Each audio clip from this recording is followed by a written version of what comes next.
What's up, everybody? Welcome back to the stream. Thanks, everybody, for joining us who's in the chat. This time, we're coming back with some Space Wolves action.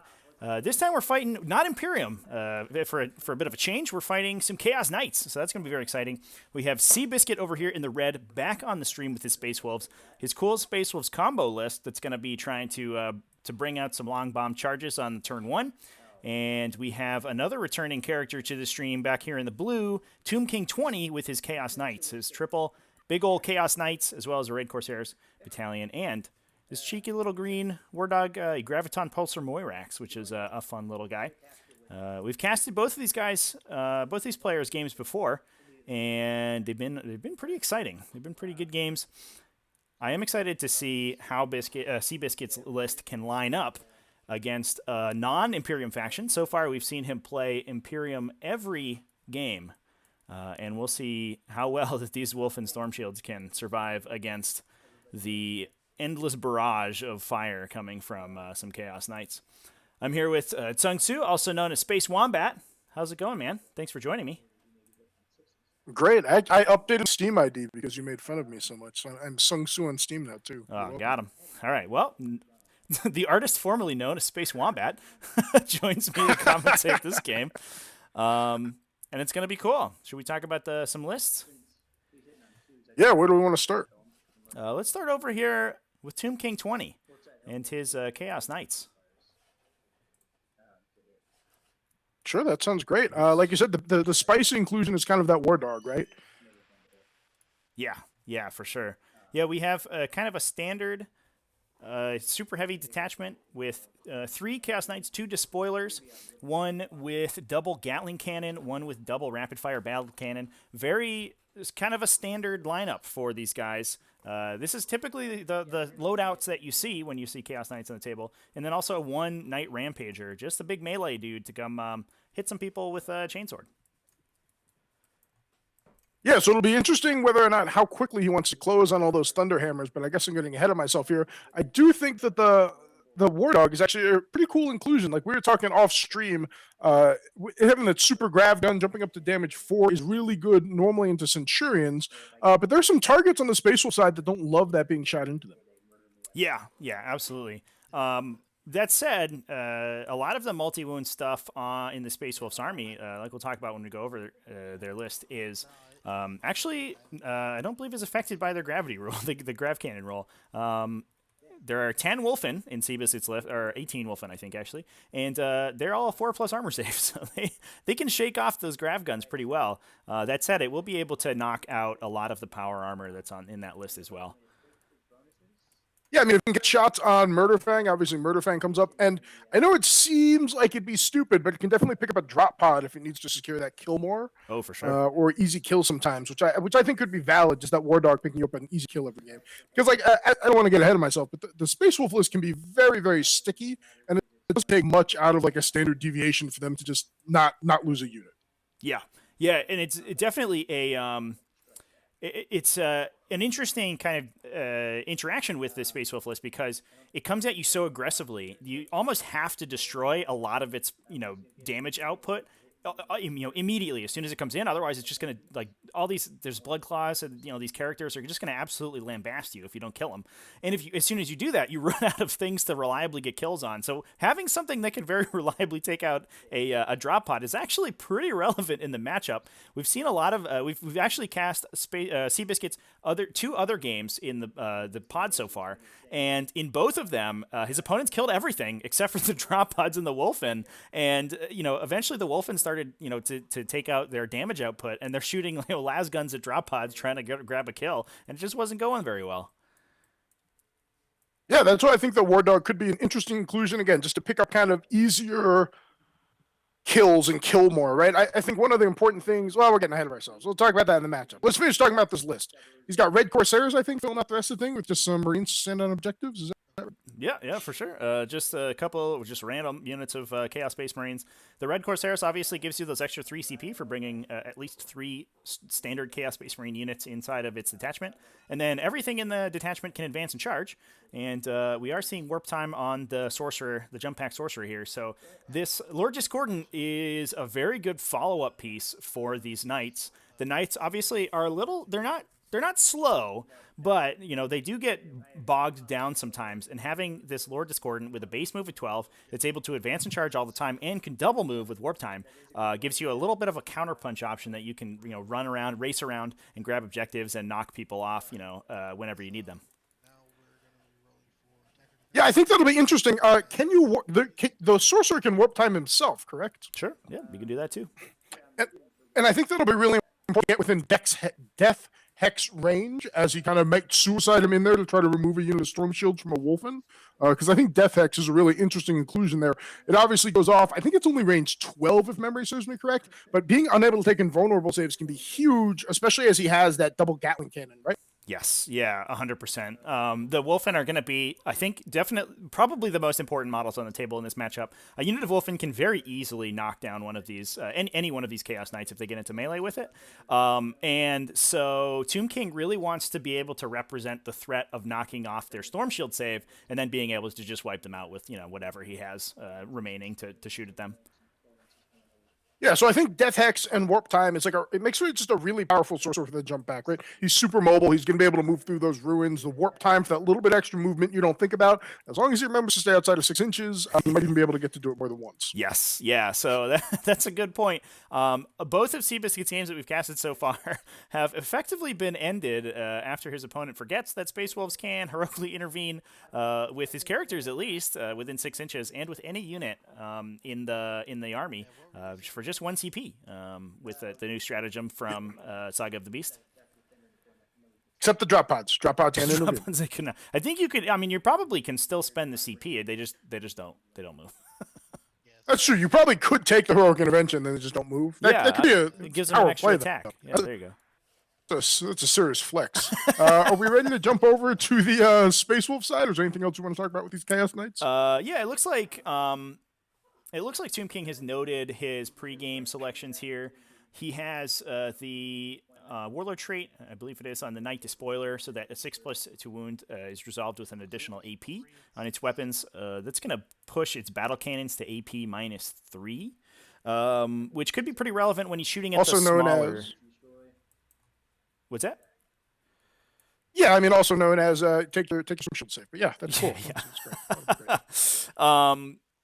And then his double rapid fire battle cannon here. He's written. He has a coordinate targeting array, so he's. I believe that it lets him ignore invulnerable saves as a once per game ability, which is going to be insane.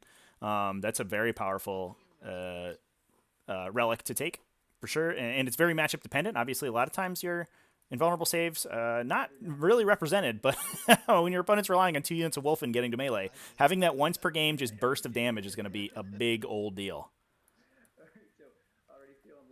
Yeah, that could be really powerful. It'll be interesting to see when he uses that, how early he can get it, and how the Wulfen end up kind of presenting themselves, right? Mm-hmm. And it looks like there's a lot of giant L's the Wulfen can hide behind. Yes, yeah. The Wulfen, we were talking about this pregame, but the Wulfen they're very resilient, and they're very resilient for infantry. And being infantry, that gives them basically the greatest amount of mobility they could possibly have, because they can go through all of these enormous ruins that are in the center of the table, and the Knights can't. So the Knights are going to be blocked by those and have their line of sight blocked. The Iron Storm missiles are not going to do that much to these Wulfen here, but. Their ability to ignore that, the direct fire shooting from the Knights is going to be a big old deal. Yeah, and then what trait did he end up with on the melee one? I can't quite make it out. Yeah, so he's rolled for his demonic pact and damnations. So essentially, these guys are will take effectively an old school leadership test every turn. So they'll roll 3 dice or roll 2 dice and try to get below their leadership. If they roll above their leadership, they'll receive some sort of detriment. So the Knight Rampager, if it fails its leadership test, its ballistic skill becomes 6+ from whatever it was normally, and it cannot fall back that turn. Not an enormous deal because it is a melee knight, so that's probably a good one to have. But on the flip side, you do want to be able to, you do want to be grabbing the those extra gunshots, especially just pumping shots into the Wulfen every turn. We have seen that be fairly effective, just throwing large mass numbers of, kind of low damage gunshots at them. So their storm shields are a little overloaded, and only hitting on 6s if you fail that, not going to be so great, but it is a pretty low chance that happens. And it looks like we have the same damnation on the Knight Despoiler as well. So he becomes 6+ ballistic skill if he fails that leadership check. That could be bad. Hopefully we don't see that happen.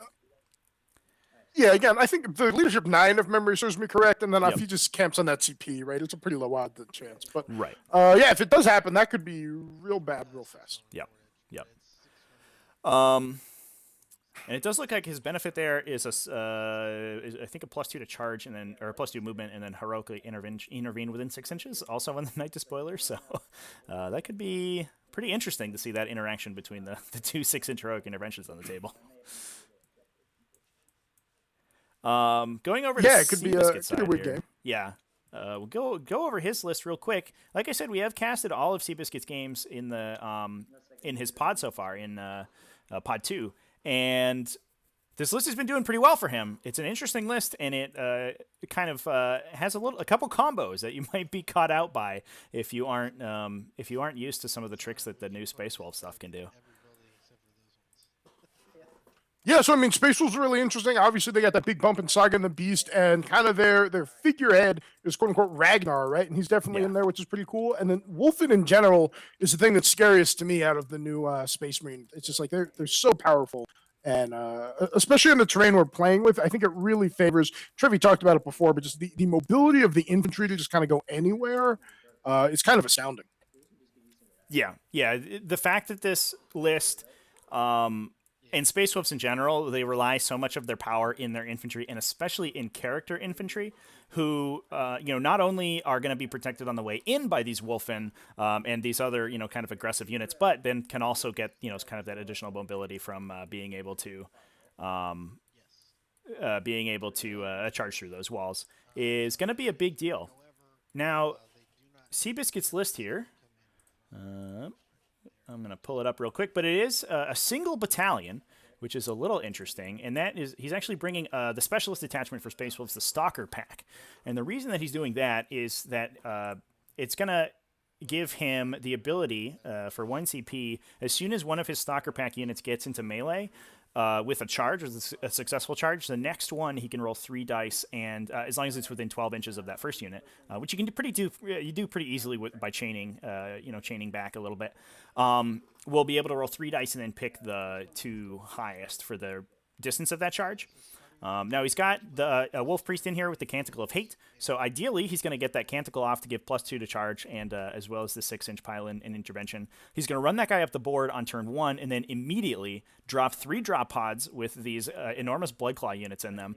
Bloodclaw units are pretty effective melee fighters. You wouldn't think so from them just being kind of the scout equivalents for Space+Wolves, but they do get an additional attack on the charge on top of their additional attack from shock assault. They're all armed with chainswords, so they're all swinging in with 4 attacks. And the pack leader and the wolf guard leader that has been added to each unit both have power fists. So they're each going to be swinging in with 4 power fist attacks, which that's a lot of damage. From this little 115, I think 118 point troops choice. That's a lot of damage, and they can really put a hurt on a knight. If they get in there. The problem is you do have to get in there. So you have the Wolf Priest for your +2 to charge, assuming that goes off. Then they have there's 2 sources of reroll charges in this list. There's the Wulfen, who have a 12-inch aura of reroll charges for Blood Claws. It's a 6-inch aura for everybody else, if I remember correctly. And then Ragnar Blackmane himself also has a 6-inch aura of reroll charges for infantry. So it's a 7-inch rerollable charge. If you get the first one in, you can make the second one 3d6 and pick the highest. There's also one Wolfguard battle leader in here. He's interestingly sort of not a smash captain. He's coming in with no jump pack, just on foot, but he's going to drop in on one of those drop pods as well. So you have an additional chance to get in with that first Stalker pack unit to try to buff the second one's charge. It's trying to roll a lot of 7s basically, but if you can do it, it's a lot of damage that you can just spike into your opponent on the top of turn 1. Yeah, it'll be really interesting, like you said. And the other thing that I think is important for Tomb King to keep in mind is and this is hard, I know, because we talked about their damage output, but you don't want to kill all the blood claws on the turn they come in with the drop pod. Yeah. You need to ensure that you have some easy kills. You get what I'm saying, right, Trevor? You Yeah. need to ensure that you have some models to get kills and possibly kill more later on. Like, I know the Imperial Knights list is really good at not giving up kills. At the same time, like, he's gonna have to screen with these Marines, right, to drop off to area off drop zone. So he's giving up those Marine units eventually. And he wants to be sure that he's not stuck at the end of the game where he's like, okay, well, there's characters in Wulfen now. How am I going to pick up this kill? Right. So it's going to be a really interesting game. You might have to keep a couple of those blood claws unit alive with like 2 or 3 and hope that they make their psychology test. Right. Yeah, and it is going to be interesting as well because Knight lists don't tend to have sort of an enormous volume of attacks. So it's not like Tomb King really has the ability to pick and choose his targets with, kind of the greatest efficiency. There might be situations where he accidentally sort of super overkills these Bloodclaw units and is left, without the, the firepower to kind of react to what happens in the game. So it could be an interesting matchup. I think a lot of it for cBiscuit depends on whether he goes first or not. So far in the pod, we have not seen him go second in either of his games. And it's been pretty brutal for his opponent because he can just drop all those drop pods immediately on turn 1 and just essentially take over the entirety of the board. Yeah, they are playing Nexus Control, which is interesting. And if we look, do we know who's going first in this game, Treppy? I don't. We can figure this know out. If we have, if we know that. Well, they're setting up the zone, so they should know attacker and defender. Yeah. It looks like cBiscuit is going first. Easy peasy. Hey, also look at these sweet zones. You see these things? Nice. Yeah, look at these cool zones. Very cool zones. That somebody made this morning. Oh, it's me. Yeah, these giant pancakes. Enormous pancake zones. Yeah, these are so. If anybody in the chat doesn't know, these are sort of objective zones rather than using objective markers to mark out where you need to stand essentially. In the center of the zone is a 40 millimeter marker, and then the actual area of the zone is 3 inches around that. So any of your models that are touching the template at all are going to be within contesting or controlling range of that marker. Just makes it a little cleaner, makes it a little easier. You don't have to keep measuring, and probably shaves a good 15 minutes off your game, I think. Playing with them this morning felt real good. Just being able to know exactly, where I needed to put my models to control that. It actually looks like cBiscuit's going second. If cBiscuit was still placing that zone back in his deployment zone, right, off of Search and Destroy with Nexus Control, he'd be going second then. Maybe his luck ran out. Yeah. I was trying to make a dog luck joke. All I could think of was cat luck jokes. Those don't quite work the same. Yeah, so I think that if cBiscuit was going first, we'd see some more aggressive secondary picks here. He typically with this list is so aggressive, the Space Wolves list, that where he wants to be is recon and behind enemy lines. We're not seeing any recon on his side of the table. Instead, we're seeing engineers, which is an extremely interesting choice. There's not a lot in his list. There's not sort of any chaff that he can just send into the back to be engineers. I don't think you want to do it with Bloodclaw units because you need those in your in your opponent's face. Wulfen, you don't really want to have not running at your opponent. So I imagine he's picking some drop pods, and it looks like he has picked 2 drop pods to be his engineers.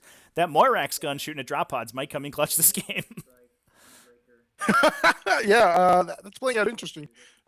For second, Tomb King had recon, and I was really confused. Even old school seems like a really interesting inclusion to me, but I'm curious when they finalize it, because it looks like they're still kind of talking through their secondaries right now, where they kind of end up. Yeah. Headhunter picked for Tomb King here. That's a good one. There's a lot of characters on cBiscuit's side of the table, and they're very aggressive melee characters. So you're going to have an opportunity for the most part to take out a couple of those guys. Space Wolves characters, across the board deal a ton of damage in melee, but they're not really, they don't really do anything defensively. So they're just Space Marines, and if you shoot them, with Avenger Gatling cannons, they're gonna go down. We also have engineers for Tomb King. This is a pretty standard pick for him. Because he is bringing all these Chaos Space Marine units, and those are pretty good engineers. They're not super easy to take out when they're in cover, and Yeah, they don't do a ton of damage anyway. They're mostly going to be here for CP batteries, so he doesn't mind sending those guys, into the back to do some homework. Yeah, I still think it's interesting he picked the engineers. I mean, I get it. He's got to pick some movement secondary. Mm-hmm. But obviously those Marines are super valuable in screening out where the drops can land. That's true. And now you're kind of weighing that with like it's really important to control where cBiscuit can come down or not, but at the same time now I have to keep these alive because I need to keep my own objectives for engineer points, right? That's why personally it's just an interesting one. I'm not sure which one he could have taken better.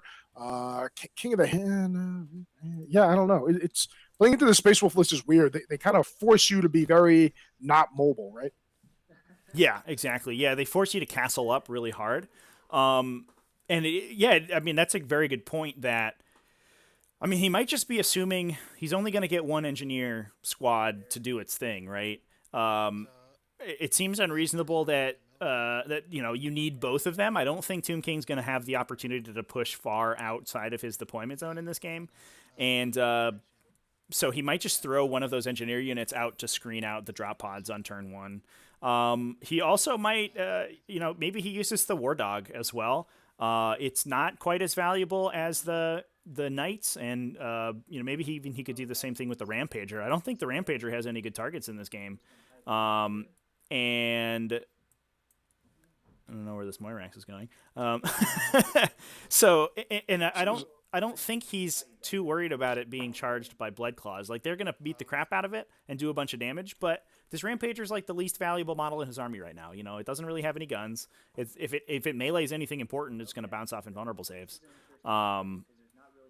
And it's going to be basically fighting almost as well as the other Knights, so without having the addition of those ranged attacks. So yeah, it looks like he's going to put that right front and center and just say, "Come at me, bro." Yeah, I definitely think that's smart with the Rampager. And if you look at the deployment zone, I can't tell what image you're streaming right now because like the internet.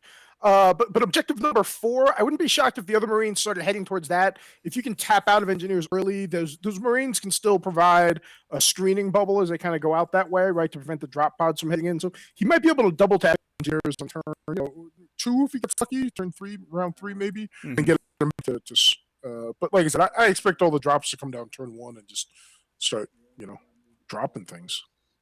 Hey, remind him that tree's dangerous. He can't put that knight on that tree. Yeah, look out. I have no idea what that War Dog is doing. Were they just checking to see if he fit? Maybe, or maybe they're looking at cover or something. I don't know. Maybe he's just showing them the cool War Dog model. Look at this guy. Look at how cute he is. Look at his little green carapace. Isn't that fun? I mean, it's pretty sweet. Yeah, I kind of like it. I don't understand why all the knights are bipedal, but that's a whole nother question. I know not all of them are, but like, it just seems kind of silly. What do you think of this placement by cBiscuit? Objective number 1, directly in the center of the table. He's like, here I come, dude. It's interesting, especially because he picked engineers on the drop pods. I think he would have been better off putting that off center to kind of maximize the odds he could drop on it first turn, if that makes sense. Yeah. Yeah, for sure. Sort of. That's my biggest takeaway from it. Like, you want the drop pod to hit there, and then you still want the drop pod to be useful, right? In its troop delivery device. I have a hard time imagining him being able to drop on 1 and tap it, right? And unfortunately, it kind of looks like he's going to have to try to drop on 4, maybe drop back in those ruins, which isn't going to be horrible, right? Because you can kind of shield the blood cause for a turn. But I think if 1 was pulled a little bit more towards any direction outside of a deployment zone, it could threaten an engineered drop pod with a very relevant blood claw charge out of it. Does that make sense? Yeah, you have to keep in mind that in Nexus Control, you do have to place the objective 6 inches outside of any deployment zone. But yeah, cBiscuit does have a little bit of leeway, I think. You do measure to the edge of the 40 millimeter marker in the center. Although I don't know exactly, not to the pancake, right? So there's definitely some pliability in where they can move that thing around. Yeah, I'm not sure if it would protrude, if the 3-inch zone would protrude into either of these ruins if he placed it otherwise. And I wonder if he's hoping that he can get a squad sort of onto Tomb King's side of the table there, behind the ruin on the blue side of the table. So behind that L, he's going to have some pretty solid line of sight blocking against anything that is, that's not super far forward from on Tomb King's side. You know what I mean? If that makes sense. Yeah, like I said, we'll see how it goes. We'll find out here pretty quickly, right? I mean, Space Wolf still has to deploy, but their deployment shouldn't take long. I guess, to be fair, the Imperial Knight's deploying 20 models, and they've taken a while, but not that he's taking too long. It's, yeah, but deployment's serious business. This is just like the way he's loading up. Go ahead. The Space Wolf list, the way he's loading up, I have a hard time. You go. I'm gonna be quiet. You talk. Here I go. It's like we've never done this before. The Space Wolf list is such a massive alpha strike, right? That I think you do have to take along. Your deployment is probably your most important phase in this game, because if you screw up your turn 1 placement, like 30 Blood Claws just kill a knight, by accident, and you're like, oops. So I do think Tomb King's making the right decision by taking a long time and deciding on his deployment. And it does look like that he's going to be screening with one of these Marine units. The Marine unit in the forest is not an engineer unit, so that will not be scoring engineers off objective 4. I think that is an engineer unit. His engineer units, I believe, are the 2 off-colored ones, right? Okay. The kind of rust coloring. Them. He hasn't written it down. Okay, yeah, you're right. So that is an engineer unit. So, but he's going to be which makes sense, right? Go over there, try to double tap the thing. Right, yeah. Just and hope that your opponent sends dudes over there, like on that side of the table. That's what you want. You don't want them dropping in the middle, I think. You would like to prevent that as much as possible. Because he does have 2 knights on that flank that you just pick up anything that drops on objective 4. And you kind of talked about it. He's doing a good job of trying to mitigate the places that are completely out of line of sight with the L's, right? Mm-hmm. Those knights on the top kind of obviously mitigate the one, quote unquote, in his deployment zone. Yep. The aggressive Rampager he doesn't care enough about can move forward, kind of zone out, zone 1. I don't like that. Zone out objective number 1 and provide some line of sight into that L. Plus the Lord Discordant there. Yeah, I'm really curious where the Sorcerer ends up. That piece seems super valuable to me, especially as just like a cheap 1 model piece that can probably cover this giant area between the Knights and Objective 3, if that makes sense, to make sure there's no backfield spot for him to drop in. Yeah. He's got extra pieces he can use to just sit back there. I think I would like to see, well, it depends on where Tomb King decides to move his models, but I'd like to see him keep the Lord Discordant kind of conservative, because that model it's a high value or high volume of very solid attacks. So it's good at attacking anything in the Space Wolf's army. Whether it's a character, whether it's Wulfen units, or whether it's just random blood claws. So if anything, comes in and dives on the Knight Rampager, I would love to see the Lord Discordant set up in a position where it can come in and just clean that stuff off. Yeah, I agree. I think there's a lot of value there. I'm actually, if that Sorcerer is actually going there, I'm shocked by that. But like I said, we'll see how it goes. One thing you do have to remember is warp time has a 3-inch range, so you do want to place it pretty aggressively, if in case you want to move the Lord Discordant or the Sorcerer himself. We have seen Tomb King in his previous games be very aggressive with that guy to try to get Death Hex off immediately. And so I think an aggressive placement is important to make sure you get that off. It does put him in range of a potential deny, which is a little scary, but I mean, that's just, kind of a risk you have to take. One thing we didn't talk about in the Space Wolves list is that he's bringing 3 librarians, or 3 rune priests, excuse me. A Phobos rune priest in order to get the Saga of the Hunter so he can advance and charge, and then Temporal Corridor himself around the table like a little ninja, as well as another jump pack guy and a foot rune priest as well. So a lot of denies and a lot of bubbles for those psychic hoods on cBiscuit side of the table, which could muck up that Sorcerer.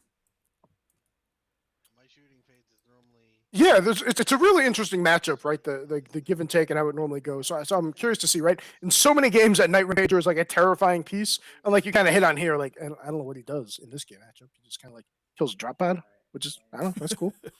yeah, for sure. Oh, there he goes. Okay, so he's using that other Marine unit to zone out the backfieldish area. Yeah, and then I imagine, wherever his models end up moving, which is going to be dictated a lot by where cBiscuit's initial deployments are, he's going to be able to use that back engineer unit to just fill in any gaps, right? The engineer unit on objective 3. They can move pretty quickly. Mm-hmm. You can also, if you really need to, you can just warp time those guys, and move them pretty far and, really screen out where you need to. You only need 1 model in that unit touching the objective next turn in order to get that point. Oh no! Oh no! What happened? Space Wolf Noddles got knocked over. Yeah. Oh no! Whoopsies. This is like the equivalent of dropping your tray at your local game store tournament. Yeah, it's a little bit less depressing. Thank goodness. No, this is worse. Just so you know, I don't think those models are sealed. He's probably got serious paint chipping going on. Oh no, terrible. Hey, he does use the Battle Squad Combat mod, which is or the Tabletop Simulator Battle Scribe Squad mod, which is really cool. If you guys haven't checked it out, it lets you know when things are incoherency, which is how you end up the color striking. It also really helps so you don't get confused when all your blood squads charge a single knight. So hey, that's really cool. Good job, cBiscuit. I appreciate you. Yeah, just don't use it on Grey Knights apparently, because it only turns them purple. I found in What's wrong one with of purple my Grey recent Knights? games. Well, it's less useful to demarcate squads when every single one is purple. You can set the color, so I feel like that might have been user error. But No, we can talk about that later. You cannot. Jack can bag me We up. can talk on about it this. later. It's fine. It's fine. It's fine. Okay, so cBiscuit is going to measure things and deploy, it looks like. Oh no, he's talking about the knight's abilities, which makes sense because there's a little bit of variability in there. CP-wise, we're 8 to 13. This should be really interesting. Like you said, coming with only a single battalion is definitely kind of a risk, right? Well, you can't. Yeah, for Space Wolves for sure. I think Space Wolves they're kind of a dicey faction, right? Like you got to roll those charges, and you got to not fail your invulnerable saves, and they're going to burn through the CP that cBiscuit's bringing real quick. The Tomb King's list has a pretty big bank of CP between the Red Corsairs Battalion, giving you 8 just to start off with, and the super heavy detachment from Chaos Knights also giving you additional CP. Chaos Knights are pretty CP hungry as well. Knights in general are, especially if you want to start rotating and buffing your guys up. You're going to burn through that pretty quickly. So I think it's a good choice by Tomb King to bring those extra Chaos Space Marines just to give him the extra resources he needs to run this list. Oh, so it'll do 4 on them as well? Yeah, and a lot of Knights list, you see them, like you said, CP starved, and it definitely hurts them, right? It definitely, they kind of peter out, so to speak, right? Yeah, for sure. Thanks everybody in the chat for joining us. We got almost 40 people in here. It's awesome to see everybody. Hope everybody's having a wonderful Thursday and is ready to watch yes, let's see. sick 40K. Where is Ragnar? Ragnar is currently not deployed. He's over there next to Murderfang, off the deployment. None of the space puppies have been deployed yet. There's a big gap in his own backfield, though. Yeah, I was thinking the same thing. Are you talking about between the two knights along the wall, which is south on your screen? I'm a little worried about that. He measured it out. He doesn't think a drop pod can fit in there. We'll see whether or not he's right there, Ethan. Let's see what happens. It was updated for more colors. It only had one color here till late for Battle Scribe. So Nathan agrees with me that it's your fault. Good job, Nathan. Dylan loves Knights, but Wulfen are a hard matchup for him. Yeah, it's really interesting to see. Yeah, and don't worry, I can't say your name. Mega Ronin, I figured it out. Yeah, I'm still the Space Wombat. I just, for the sake of streaming, I just cleaned it up a little bit. People are confused. Just an FYI, Tung, you're cutting out a little bit. You got a little bit of popping going on. I don't know if that's Let me take a look at my internet. I'm going to mute myself for a second. Microphone.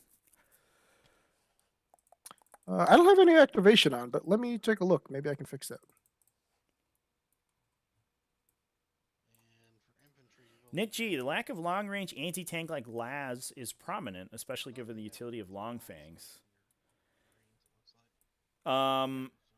I maybe would agree, except that I don't know if there's a universe where these Chaos Knights don't immediately kill a unit of Longfangs as soon as they show their fanged head faces. Having that unit it's nice, but the unfortunate truth of Devastator type squads in general is that they're one-shot wonders. You get one shot, and then your opponent's like, ugh, that sucked. I'm gonna kill those guys. And then this double battle cannon guy blows him up because he doesn't have anything else to shoot at. I think it is. Hey, Trevi, do you see what's up? Do you see the note that Tomb King wrote to us? If you scroll down a little bit on your screen. If I scroll down, let's look. Yeah, who let those dogs out? song was that you? I don't know. You should make a song about that. No, I'm a space wombat. Hopefully the popping's better, Trevi. If it's still bad, let me know. I can take a look at other things. I had a VPN open still, so I severed that. Okay. So he's starting to deploy characters kind of up in that L, not surprising, and then just a giant thing of Wulfen. We'll see where the Wulfen end up. Yeah, I wonder if anything is going to screen those characters. It doesn't look like they're going to be in direct fire shooting, but there are IronStorm missile pods on, I believe, both of the ranged knights that could take some pot shots at them.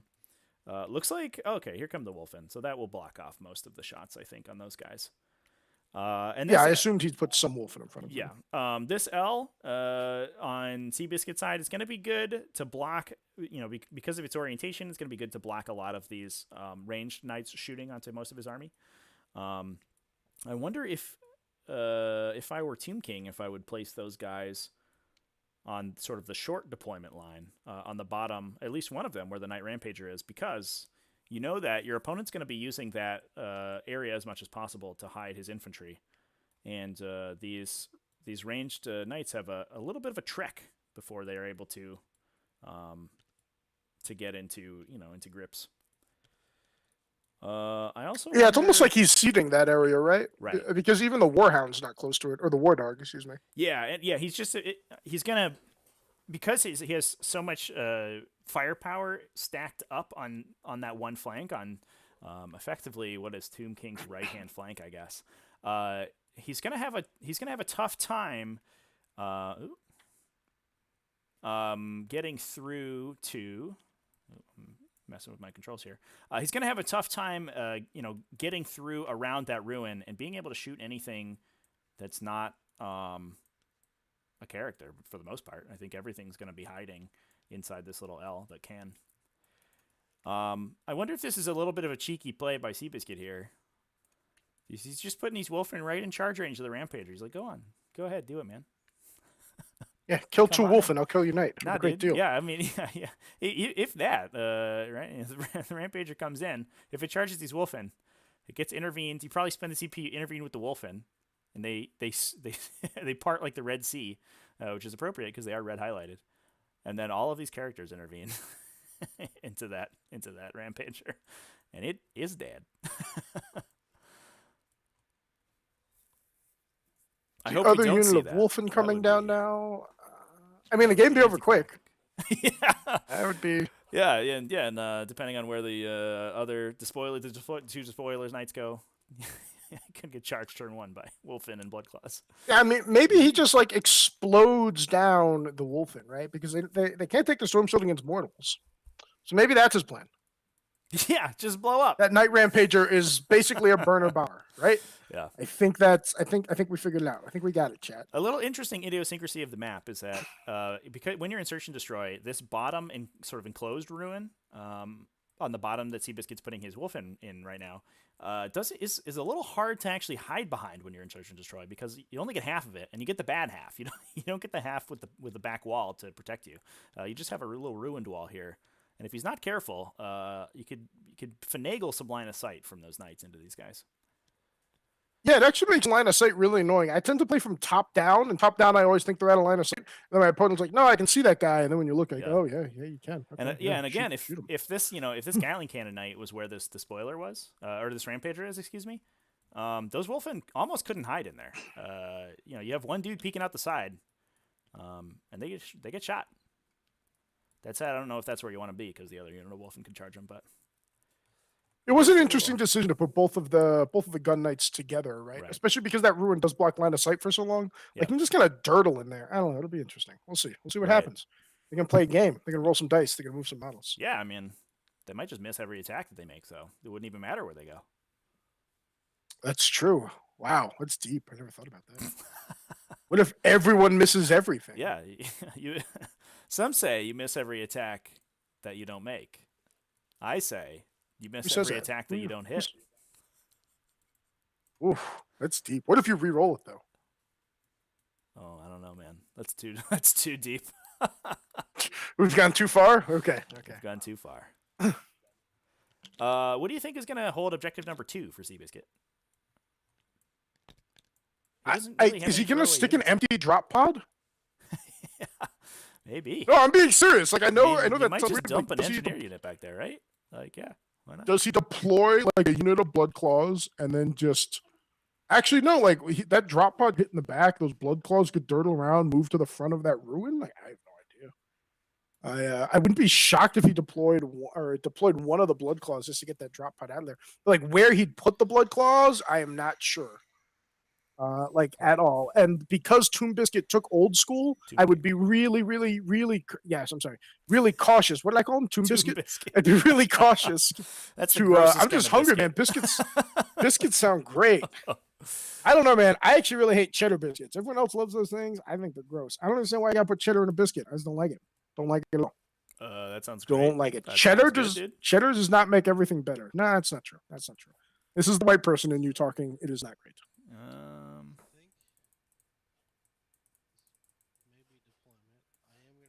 Tomb King sending me Okay, PMs so during this game. That's a bold move. It is a bold move. Maybe he's asking for advice.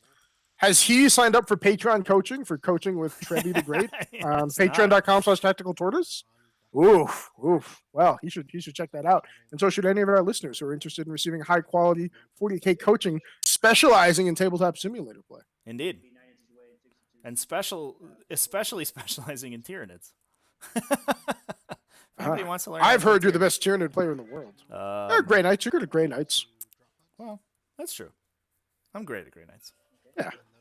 You just said it's kind of boring, which makes sense. It could be kind of boring.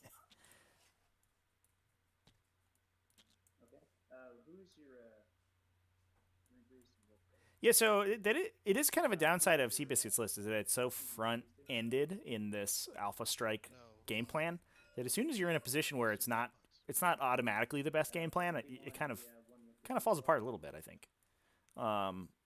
He's got to, he could potentially get screened out this turn. He doesn't have great ways to clear screens. He's just got to melee everything. And he doesn't have That's a pretty good way to screens, though. Yeah, it is, if you can get there.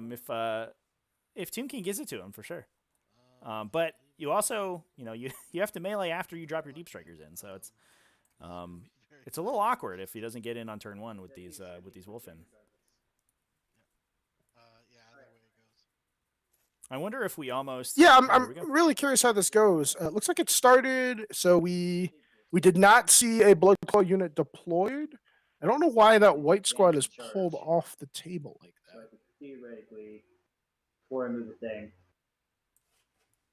a 7-inch charge to those guys. I doubt I want to charge into them because that's probably dead. But what I can do is potentially go up here and come get Murderfang.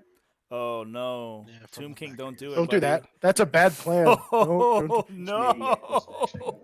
Before I do anything else, though.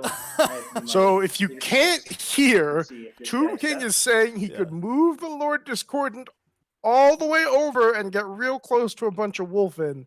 And we both do not think that's a good idea. I just sent it back to the. Don't know another way. So we could hear that. I hope we decide not to go with that plan. So they're both savvy. Boosting weapons. I thought they were all three. Oh, he's passing his leadership checks now. This guy isn't a director. I can only have one per detachment, and the only reason I can get more than one is because I took the Rune of the God. Okay. All right. So boosting. I think I want to boost some weapons here. Yeah, so we're using this demonic ability now to take D3 mortal wounds in order to pick one of your buffs. So we're going to add, I believe it's +1 strength, AP, and damage to one of their guns on each of these shooting knights. Interesting. It looks like he could actually. He's just trying to see how many Wulfen he can see if he pulls that Knight Despoiler back. I want you to burn CP. The double battle cannon Knight in particular. I even told you how much I hate storm shields. +2 movement to make sure I get. But you play Space Marines, though. You should love them. Yeah, I still feel bad. I still feel dirty about it. I'm like, I don't know. I guess I save. Hey, I'm so good at this game. Okay. Is he gonna try to wipe that Wulfen off the table? This Battle Cannon Knight is actually gonna do. I mean, you gotta kill those guys. They're what's gonna win or lose the game for cBiscuit. 1 damage, but he. Oh, that's deep. That's deep. Does Death Hex require line of sight, or is it just within 12? I cannot remember. That's a great question. I believe it does because it's an offensive power, but I'm going to take a look. What? +1 damage, +1 strength. Visible enemy units. There you go. That seems a little ableist. Like, what if it's a blind sorcerer? All right. The Well, then Gatling Knight. it's via sonar. Oh, okay, I like The that. thing is, thing Or that's not Toph, stopping the is that they already earthbender went who sees with her freeze, feet. So even if you use transhuman Sure. physiology, I'm not sure what Have that you not- means, but you got it, man. What?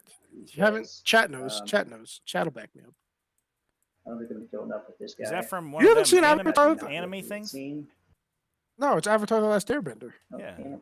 That's what I said. Anime stuff. Sorry. It's not. I had the. It's not. Okay, that's fine. We can move on. Let's Alright, talk about so he's Jitter gonna biscuits. boost the one of his Gatling cannons. He takes D3 damage. Yep. So Tim King just. I do actually really.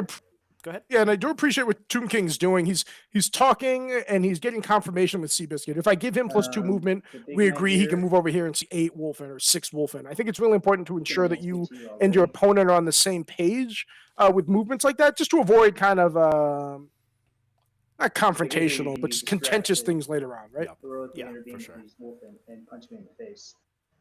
Looks like Oh, he's Tim starting to King- punch him in the face. He said he's going to punch him in the I think face. that the, a No, no-brainer he's move worried like that about the happens. Wulfen punching the Yeah, you Rampager put in me the out face. there. Oh, He's okay. gonna I boost wasn't his, sure who was- I think Tomb King actually being movement. cognizant of Taking the damage. 6-inch heroic intervention that the Space Wolves Army can That's do. just So two. that's good to see. Oh, So he's got +2 movement, +1 advance and charge. I'm halfway to a big game hunter point already. You are. It happens quick. The War Dog Moirax here. I'm thinking of boosting his weapon. I've never actually seen a War Dog on on the table before. Get into these Wulfen here. Really? I want 3 He used to damage. be all Yeah, the rage. really. Last year, they were I played against Okay. him all the time. Yeah, because he only does 2 damage. They kind of look cool. Are they cool models? Do you own he'll one? boost a weapon. I don't own one, but they are cool Yeah, models. Yeah, they have no, cool little yeah, chicken right. legs. Although the Moiraxes So, are a Forge World variant. They're a He's little taking different. D3 damage to boost a weapon. Takes 2. Forge World isn't open yet. They There you go. Now you're already even closer. have some of the Good most news is insane the weapons word on doesn't boost. that you can get on these War Dogs and or All right, Armagers, so depending on which The faction you're playing. question with this is the big guy here. I have 14-inch movement right Trevi, now. I gotta Which pop means out for a I minute. get I'm getting a to phone boost call from work, on so I'll be Yeah. back in moments. You got it. I'll vamp to the chat. I How's it think going, that's very chat? Yeah, man. good. Gas bag. But what I could do, Team King talking out his entire Holy turn right hell. now. that would be a play, Pretty interesting. is I could ignore the Wulfen altogether and just charge them from the backside. I could probably get these two. Because the size of my base, I wouldn't be able to touch him until I get over. Seems a further. little aggressive If I to try to advance, get around the side. If You can go up full to tilt 20 potentially to inches. get in there, but the back of your base does have to clear this wall. So there's a lot of swing distance here that you'd have to clear in order to make that charge. I'm not sure if you could do it. He is measuring it right now. around it. That just sounds ridiculous. Yeah. A So you very can kinda crazy go in. play that would work out fantastic for me. But I'm afraid that's just a little too much. So I'm gonna mark his base real quick to see how far you get. If you don't mind. Why don't you just duplicate him? That'll do it too.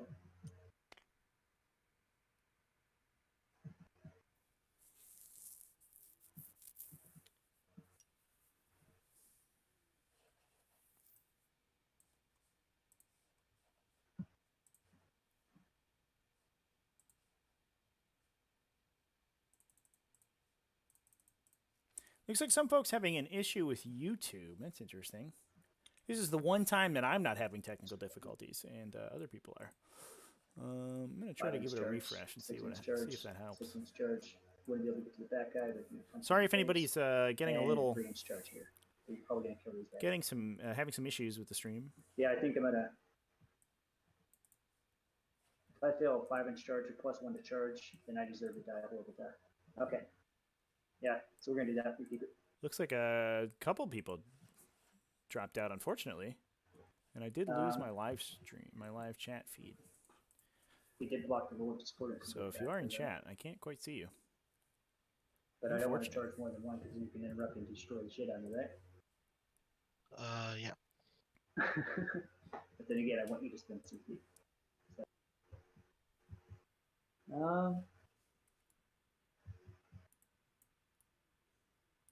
I will advance the discordant to see what it gets. It'll change what I do. 15.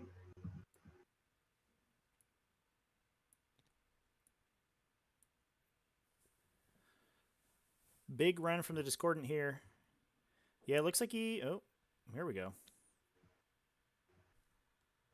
Interesting move there. I do not like that. I would be able to see back here. That's what I'm trying to do. It's not really a good way to hold that objective. And bonus, well, not dying horribly.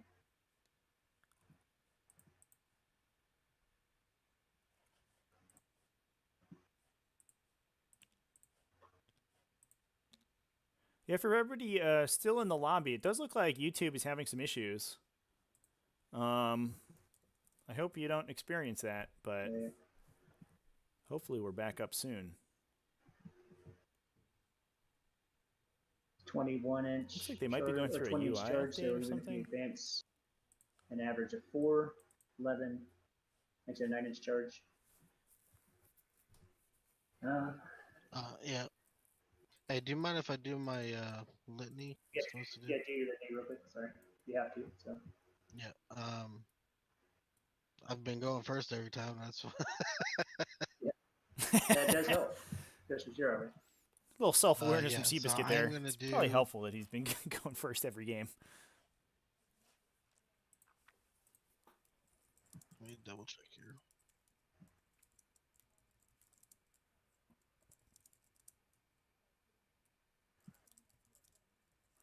I just want to go over here and make sure I get to these guys.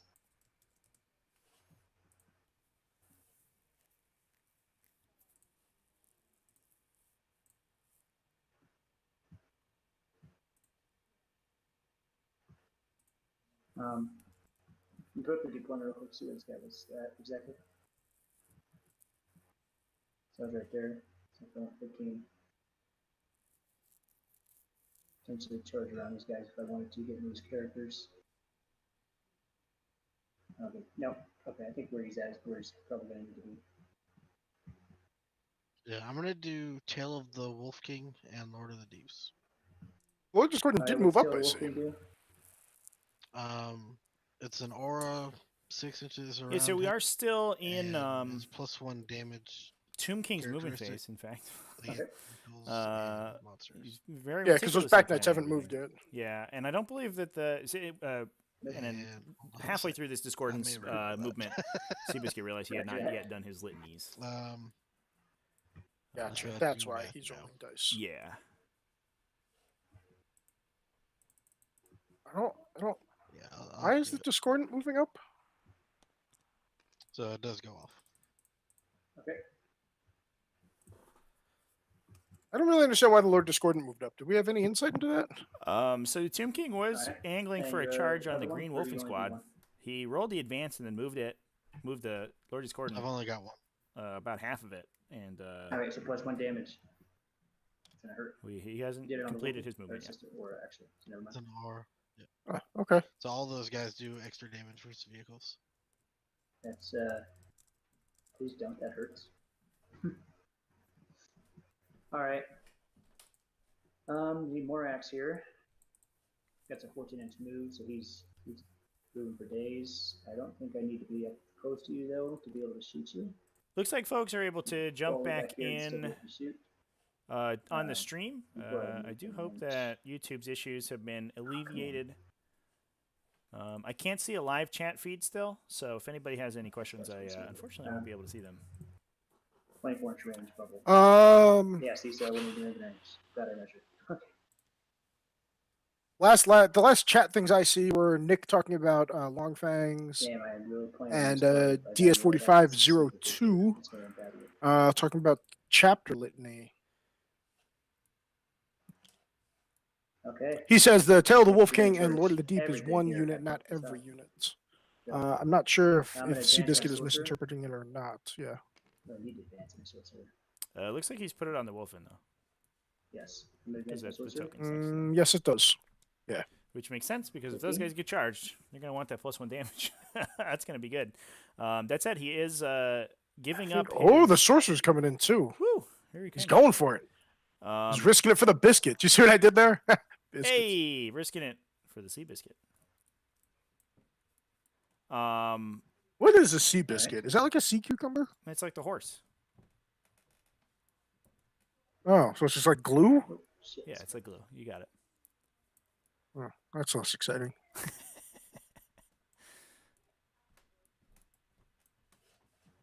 The C stands for adhesive. I need to- I hate them. Okay, yeah, sure. See, I that guess makes that's total what it sense. could say. Looks wait, like maybe the it's sorcerer ran these over and is Corsairs. maybe angling for a warp time. I wonder if Tomb King's just going to go all out and try to hammer these Wulfen with the Rampager and the Lord Discordant. Just be like, yeah, intervene. I don't know. We're just going to fight. But he is up, looks like in deny range of the Jetpack Rune Priest here. Yeah, well, I mean, he's in no invul range too, right? I assume. I can't measure it, but I'm guessing he's within death X range. Sure looks like it. Probably, yeah, I think so. Yeah, so I think he's going for that. And just like, I think he's literally just going all in. I'm going to kill a unit of Wulfen on the first turn because I took old school. Yeah, you got it, dude. I mean, and the Wulfen are going to be what's going to kill these knights. You got to kill them. If you don't, GG. They're going to kill you. It will be interesting. He's kind of giving up that center L kind of on his half, right? He's going to be able to drop in those blood claws for some pretty tasty no line of sight charges. Yeah, that's solid. We'll see how that goes. Okay, no. Oh, I guess the Lord Discordant's there for. Yeah, I still think he can drop one in there. I wonder if that Lord Discordant's going to move, right? Tomb King doesn't really have If he gets it anything else off. that can take that center objective and not just get obliterated on the follow-up. You know, even Ragnar will kill anything short of This guy a can full see knight just about everybody, so it doesn't matter for him. with the right support, so... Alright, yeah, I guess I fucked that up. Yeah, I fucked up his move when I just moved him. DS 4502, yeah, the Rampager. The Rampager does not. what it is. The Changing now. double Alright. Gatling cannon has the targeting array. Moving on to the sidekick phase. Do I need to do these guys? No, they're all within range. You can shoot their special weapons. Or their bolter drones. These guys are setting the back. Should maintain. Now, if you're cBiscuit here, Tsung, do you drop a Blood Clot unit on objective number 4 and just try to wipe that engineer unit out as fast as you can? Okay. Second phase. I honestly think it depends on how this combat goes, and this is where cBiscuit is obviously going to do way better than me. Like, can what's left of the Wulfen, if there are any Wulfen, and those characters handle what's in front of them, or do you just need to put everything to try to retain that, if that makes sense? I do like removing an engineer's unit if possible. I actually really like also applying pressure from another direction. So they take over, they kill that, let's pretend they kill that engineer's unit, right? Then they just like slowly walk across the table and they get shot off the board. I don't love what they kind of do after that, right? Don't try it. But the negative is like you are taking serious firepower to move over there, right? So the Ninja Rune Priest has lived up to his name song, I think. Because he is currently on objective 4. You need a 6. And He might just there kill it is all- right there. He I might see just him. kill all these Yeah, guys. it's like- Actually, I think he will. I think he will just kill all of these Marines. I wonder if Tomb King missed that as well. I didn't know he was there. Maybe Why he would- was a CP, but I don't think. Why would you get that close to him? I don't Get have that a close to choice. the Rune Priest? What's that? Yeah, I think you maybe all good. forget he's there. cool. Got him. Got him. No, okay. Yeah. Cool. I did not even notice that guy, so could work both ways. I didn't until you told me. Yeah, I'm currently Yeah, looking that's, from Tomb King's side of the that's table it. as well. So they have no input And, save, which is going to be much. So it's an argument for the isometric view, I think, for sure. That might have actually been the game right there. Because that big ruin wall will block. So something went off with an 11. Is And that then what I'm happened? going to do warp time on myself on the sector. I don't like being out in the open. I could do warp Yeah, time I on the think that Discord was now. Death X. And he's casting warp time on the Back here. Discordant. But again, you're going to interrupt, but maybe I want you to interrupt. No, I think I'm just doing two. All right. Looked like he was He's gonna measuring warp to time on himself. I Murderfang think the almost. sector's still alive. No, he's trying to keep his sorcerer alive now, so he's doing warp Yep. time on himself He goes off. with a You 9. can advance and do everything normal. He's going to advance again. 4 inches, so he can go 16.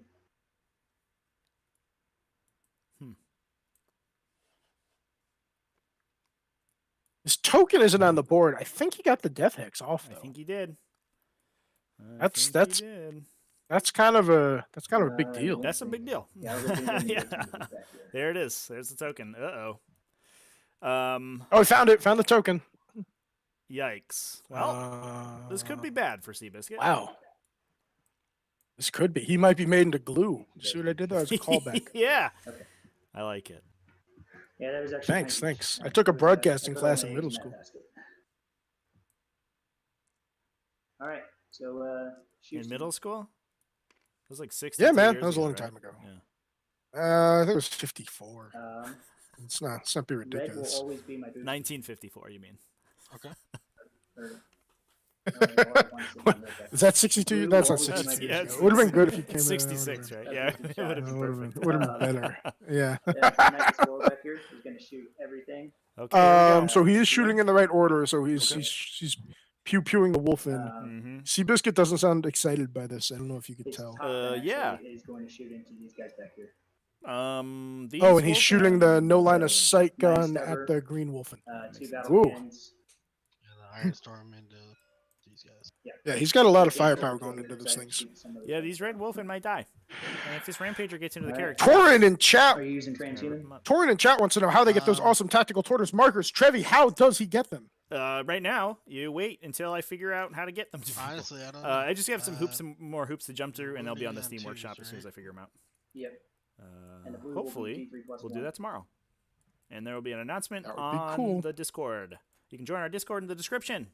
And there you can learn about T5S2 pods and Yeah, I'll do potentially it. about these cool objective markers. What do you think of that pressure cookers, Do I want Trevi? to reroll my shots with them? I can think choose to that reroll shots. cBiscuit is feeling like he's inside but one right I now. think I want to save that. That's what I think. Yeah, it's definitely interesting. I mean, he rolled low on the number of shots, and he's debating if he wants But to I could re-roll those. potentially- the best way to kill them Which gonna be this is, guy right here. I mean, he still has a double Um, Gatling. Like, I personally don't. I don't think he really cares No, if he shoots low he's with the not. battle cannons. Okay. Well, Okay. No, you're he's not going going to get for it. Death Hex Yeah, off here we every go. turn.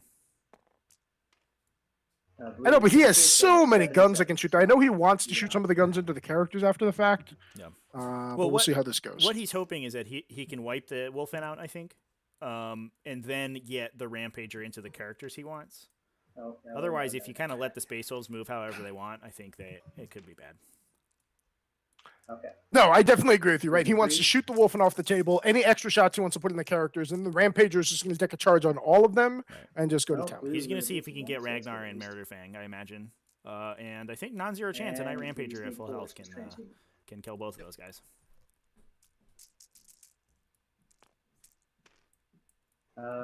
So you have, all right, so additional AP -1. So I think 3 of those are auto going through.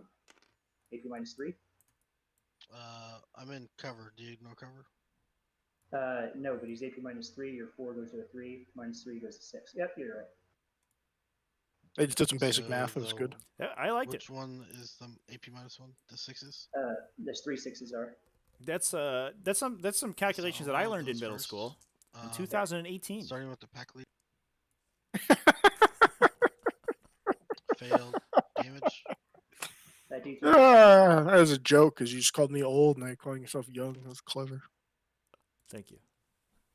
I'm glad that everyone is aware now. 3. So this attack sequence could take a little while because we have He takes variable one. damage weapons Nice. into a 6-up save and a He's gonna DPR, take another one of the which always AP takes a -1. little bit of time. He failed damage. Just 2.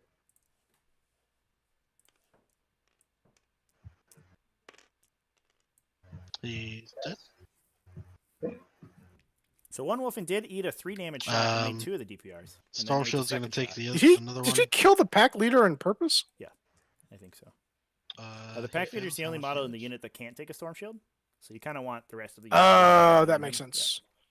4.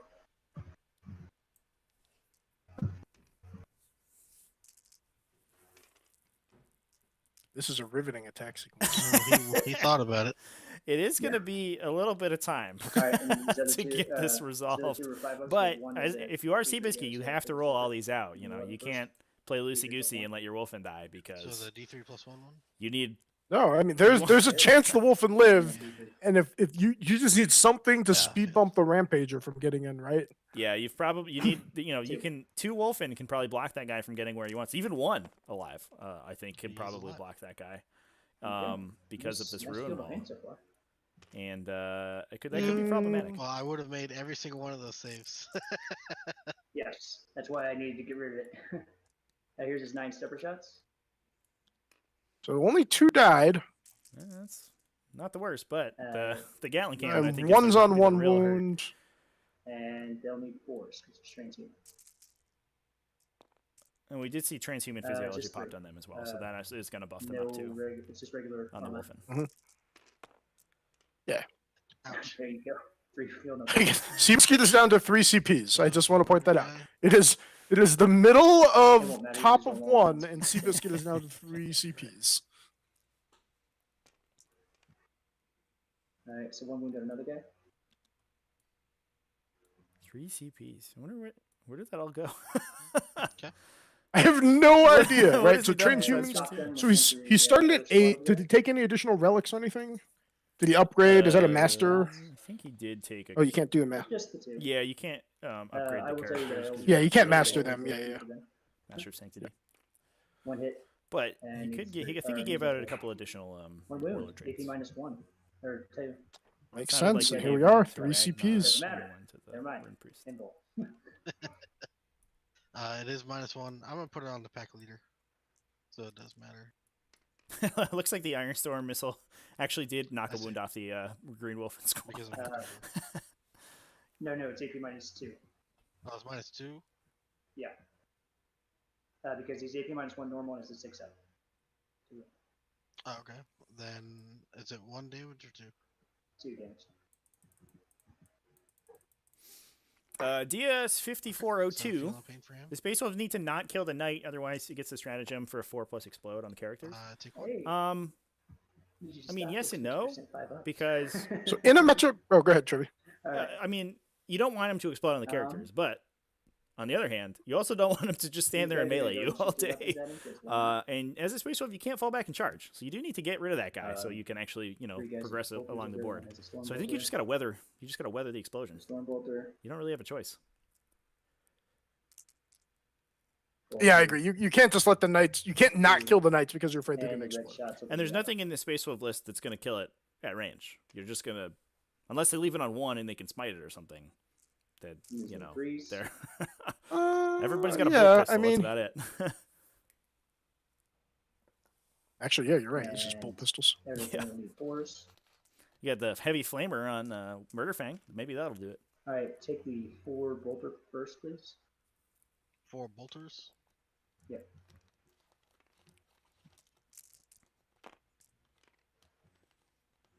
Okay. You're in cover, so you love it. And then 2 auto cannon. I don't think it mattered here, but 1. Yeah, it's always interesting when you quick dice, then you ask for people to roll things in order. but yeah, you that's can't do that. That's not how rules work. Close one. I know, but I don't feel like jumping in there. Alright. Yeah, at this point, it literally didn't. matter, The right? discordant, or the, Right, but if you're gonna quick dice, you're gonna quick dice. Then your opponent just Right. yeah. Technically, you Or can't. discordant. You're not even allowed to quick dice gonna do multiple jail flame attack running. profiles in one go. A lot of people do it just to speed things up, but if you do, you have to kind of. Demon Forge. I so mean, you we are rolled a hit and technically bending the rules a little bit, so win. you do kind of need to give your opponent the benefit. Yeah, I want to do that. So you can see these characters. There are actually some situations in the game where quick dicing is actually the wrong call, which is pretty interesting. This An guy interesting would be one that I ran into. I got lambasted on Reddit for it, and but there's 5 if you guys attack a unit left, of you Grey go Knight Paladins in amazing, melee, that's not good, and they I'm Master of dead. Combat you to fight when they die, But if I kill a couple here, you then actually this guy can't see. should. So let's be You have to smarter, not attack harder. with the maximum I'm gonna number take of back that models CPU real quick. immediately, because if you All right, I'm actually gonna shoot. if you let them fight you, they can kill models He hits on 2s, that so I have don't not think I'm gonna attacked waste yet in my the attack sequence. reroll to the hit. Still, if I don't beat those bullets, he's gonna shoot everything and go.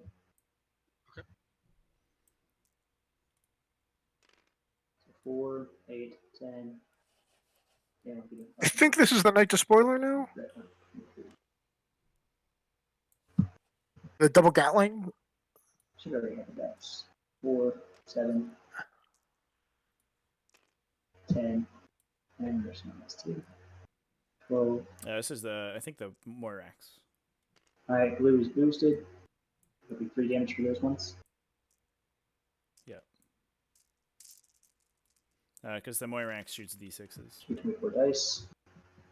It is. Okay. Seems like That looks like too many dice for a So Moirax. hit. Yeah, that's got to be the Gatling cannon. I freaking knew it. That's Richard. 24 Oh, dice. it That's is, the okay. Gatling. I thought he. Yeah, I my guess. bad. I thought he rolled 4 dice to start. Boom, But it must have been something else. boom. And these need 4s. It hits on 2s? No, Oh. 6. Damn. Ooh. Ouch. Ooh. Ooh. That's not good, though. Only 7. That was bad. Yeah, it is One what might it is, say. man. I can't do shit about Yeah. that. All right. Nothing you can do about that.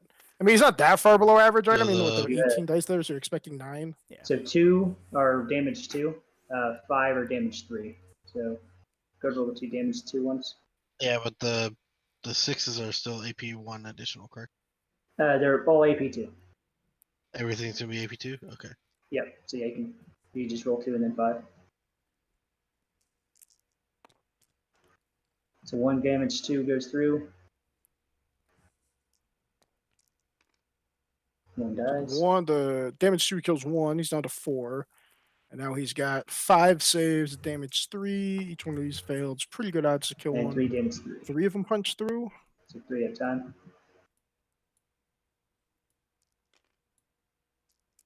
So the first one kills a model. Second one kills a model. And the third one. Survives it. Hey. I think you leave that guy. I would have 3 left sever the one he shots. just flipped and the Yeah. one he's over right now. The one up there right next to Murderfang, I don't think has the same value. If that makes twos. sense. Right. Because you can now angle 5s Rampager's or base 4s. to hit the 2 wounds Wolf from Priest, Stubber. excuse me, not Chaplain. Well, 1 wound, sorry, 1. Now, what I don't know is if that Lord Discordant hadn't shot yet. If he's trying to pull out of line of sight for that, but I feel like you're Yeah. I feel like you're kind of yeah. living on a prayer if you think these Wulfen are going to survive. Right. 6 shots. It does look like he might have pulled out of line of sight of the disco. So I But think the he's still on Moirax sight. is Oh, absolutely hit. going to hit. Needing 4s. Yeah, but still, if the Moirax shoots Wulfen instead of characters, 4 you wounds, could AP do that. minus It 1. could be. Well, I mean, with no So invulnerable 4 save, minus they are 1? still going to... Yep.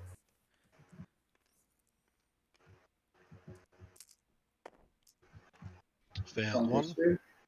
2 damage.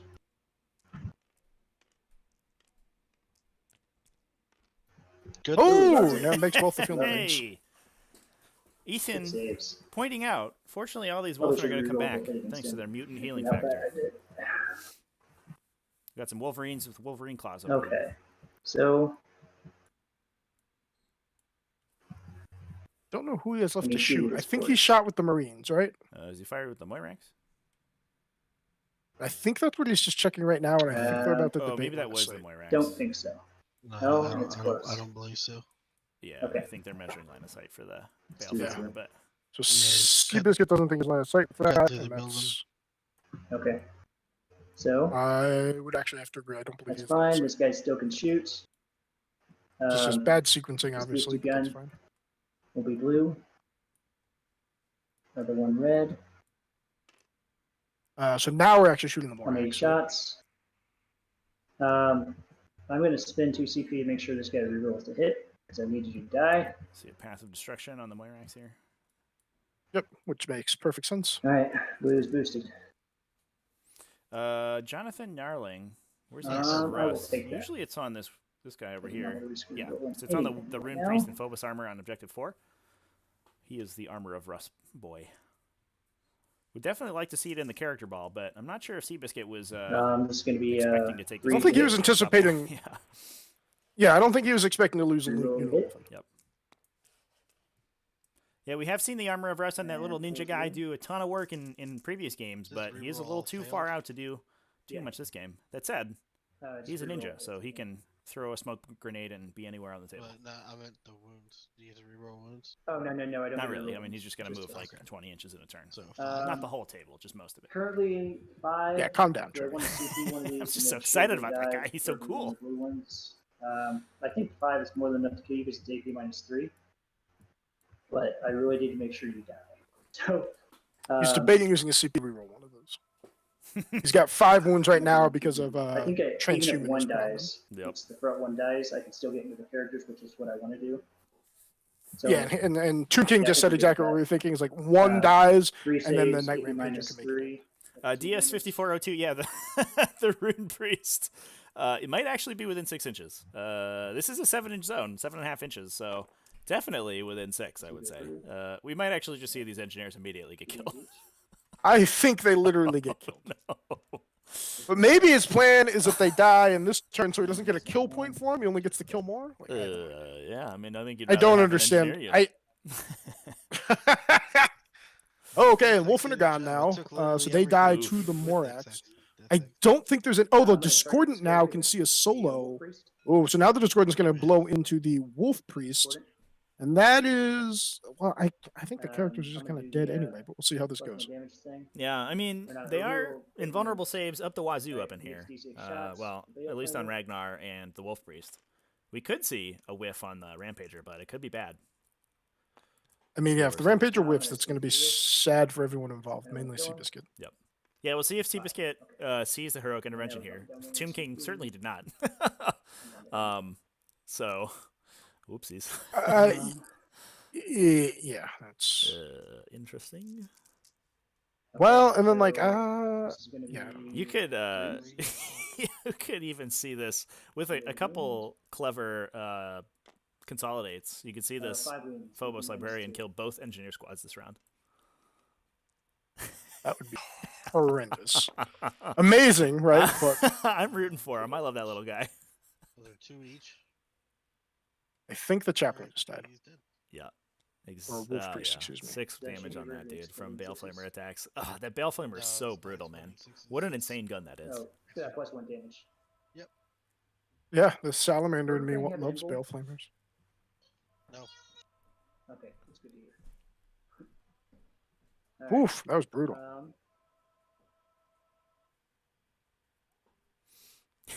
Chat rooting for I will Murderfang charge here. all 3 of these guys, I guess, because you're gonna charge me anyways. Say that one more time. I'm gonna go ahead and charge all 3 of them. Chat hoping that we see some bad splits on the Rampager and he doesn't kill everyone. So he declared charge on all 3 if you weren't paying attention. Oh, I get +1 And charge. yeah, and he gets +1 to charge. I think he measured that out to be a 5, so he needs a 4. Oh, And, he got nailed it close, but he made it. charge, which is more than enough to let him do. DS502, I believe. Oh, that it's they did not fix far the- enough to get to that to the far Alright. Rune Priest, I think is what he was just measuring.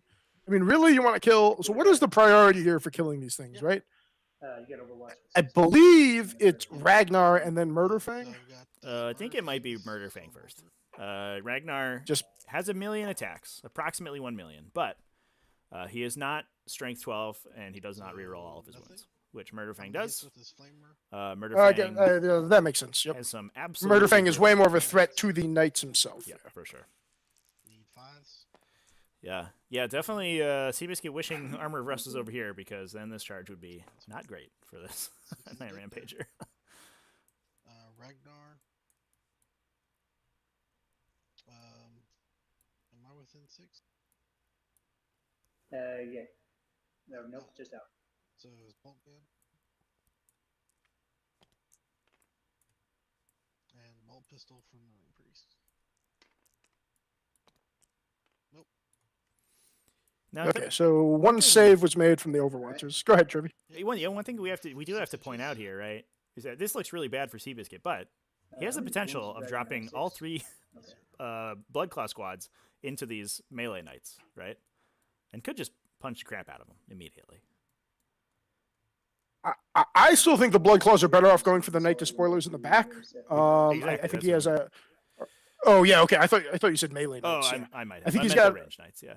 I mean, yeah, I was he did putting not them on screen the ranged knights very well at all. And I definitely think that could That could be bad. I mean, we see how well they do, but that could be really bad. Yep. Yeah. Real Are you bad. done with Like, your not charges? good.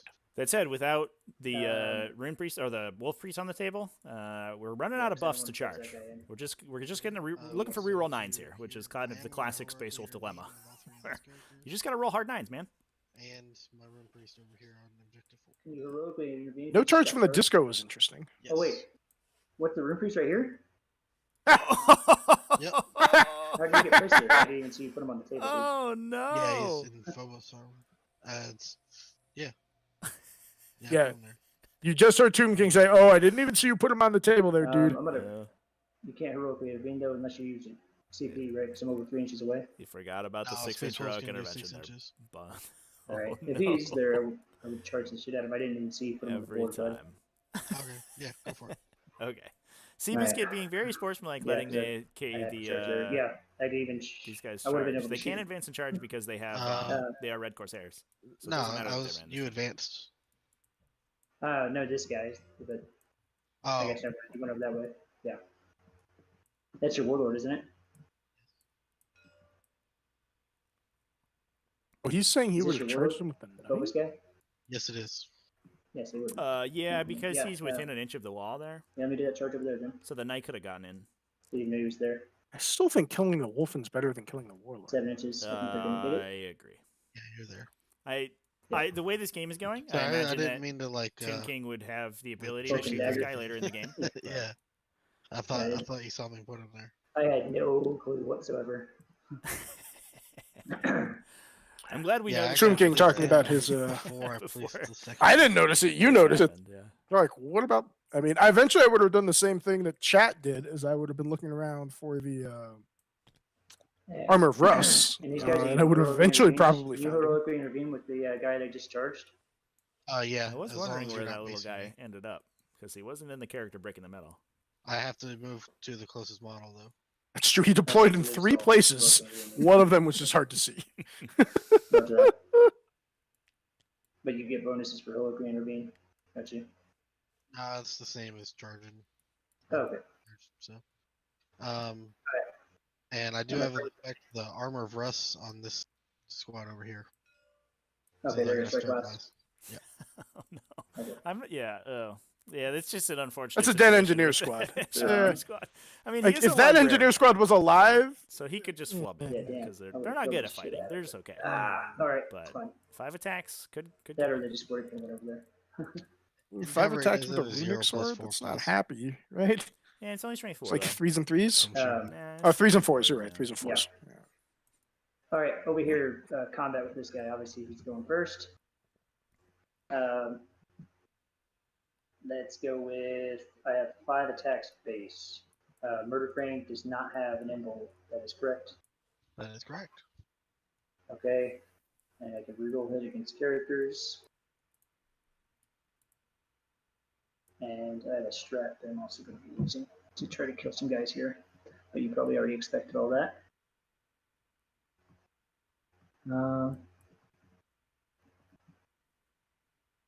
So he's trying to decide what the big Yeah, chain so sword. Result on minus 1 character you can reroll the hit list. Okay. I think I'm going to click 2 on him. Okay. With the regular punch. Because they're 6 damage each, AP minus 4, I believe. Okay. Thunderstrike Gauntlet. It is -1 to hit, but I reroll the hit, so I'm going to take the risk there. Against Ragnar and the other guy. Splitting up a bit here. I don't know if you really need to split onto that rune I'm going to priest. put. Just Yeah, he's being Yeah, greedy. yeah, I think both you kill Murderfang, you kill Ragnar, and then there's a rune you priest. just leave that doesn't rune have priest one. alone. Ouch. Because the other important thing we talked about it before is like you want to be sure that you still have So kills I on the probably table, would put 1 Right, attack on the Rune exactly. Priest, regular attack. and like that rune priest isn't functionally doing anything. And Right, he's then gonna the maybe ping remaining you for 2 a I'm wound gonna if he's stomp lucky, on and then Ragnar. maybe smite you. Okay. And then you get a kill next turn. Right. So, You know. Exactly. And to me, that's so way more let's stomp valuable the than Rune wiping him off Priest, this turn. Yes, 100%. Alright. I would have been stomping on Ragnar myself, but we'll see how So this goes. we have 2 on the Murderfang. Should I put more on Murderfang just to make sure that dude dies? Because if he doesn't die, I die.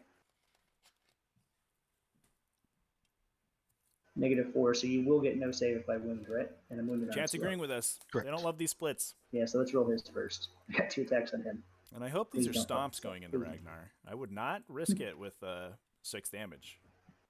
You And could just needing make all his threes. involves and then not die. I don't Both guess the final split. I guess we'll see how this goes. I think these are the Thunder Gauntlets, the D6ers. both wound. Wounds with both. This is- Does he blow up? Yeah, so it just kills. It's just 2 swings into He does not. Murderfang. Just kills him. Okay. A little greedy. If he The flubs one of one on the those, Rune he Priest? doesn't kill him. Yeah, kind of close. Hits. Yeah, Wounds? getting rewarded. And yeah. two stomps on Ragnar. Oh, 6 would have given me an extra hit anyways, but it has to go against the same guy, I'm pretty sure. So it doesn't matter. 6 stomps on Ragnar. You get bonus attacks Oh, against. yeah, I don't know.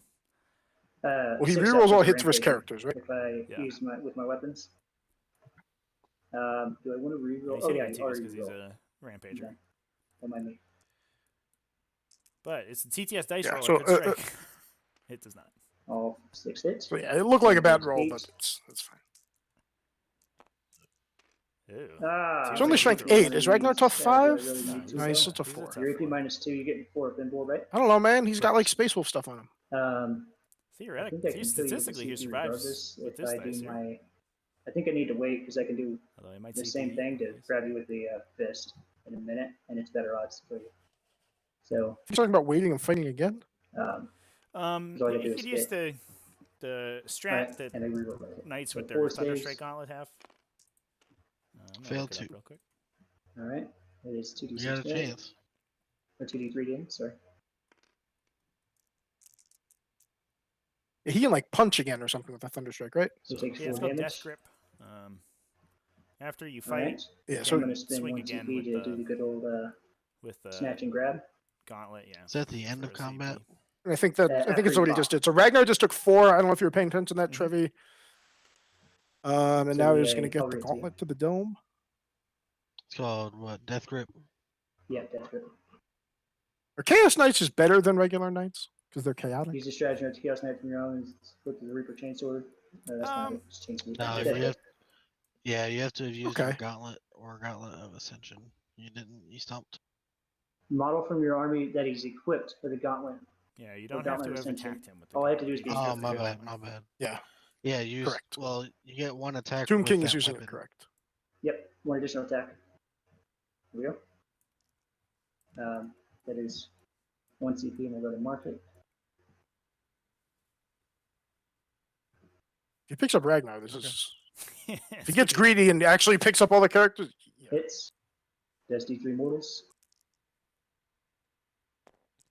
There's Ragnar. He's dead. And that's the end of Ragnar.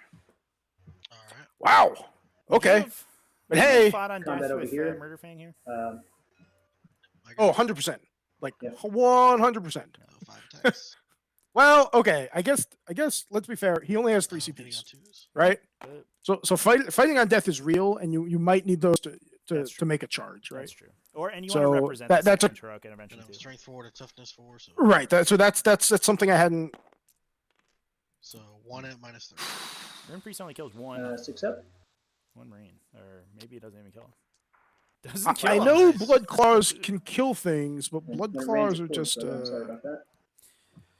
Well, blood I, claws I, and I 10 did have Wulfen one more effect that happened. can kill things. Yeah, I mean the Wulfen are the scary thing in the middle, right? However, When they died.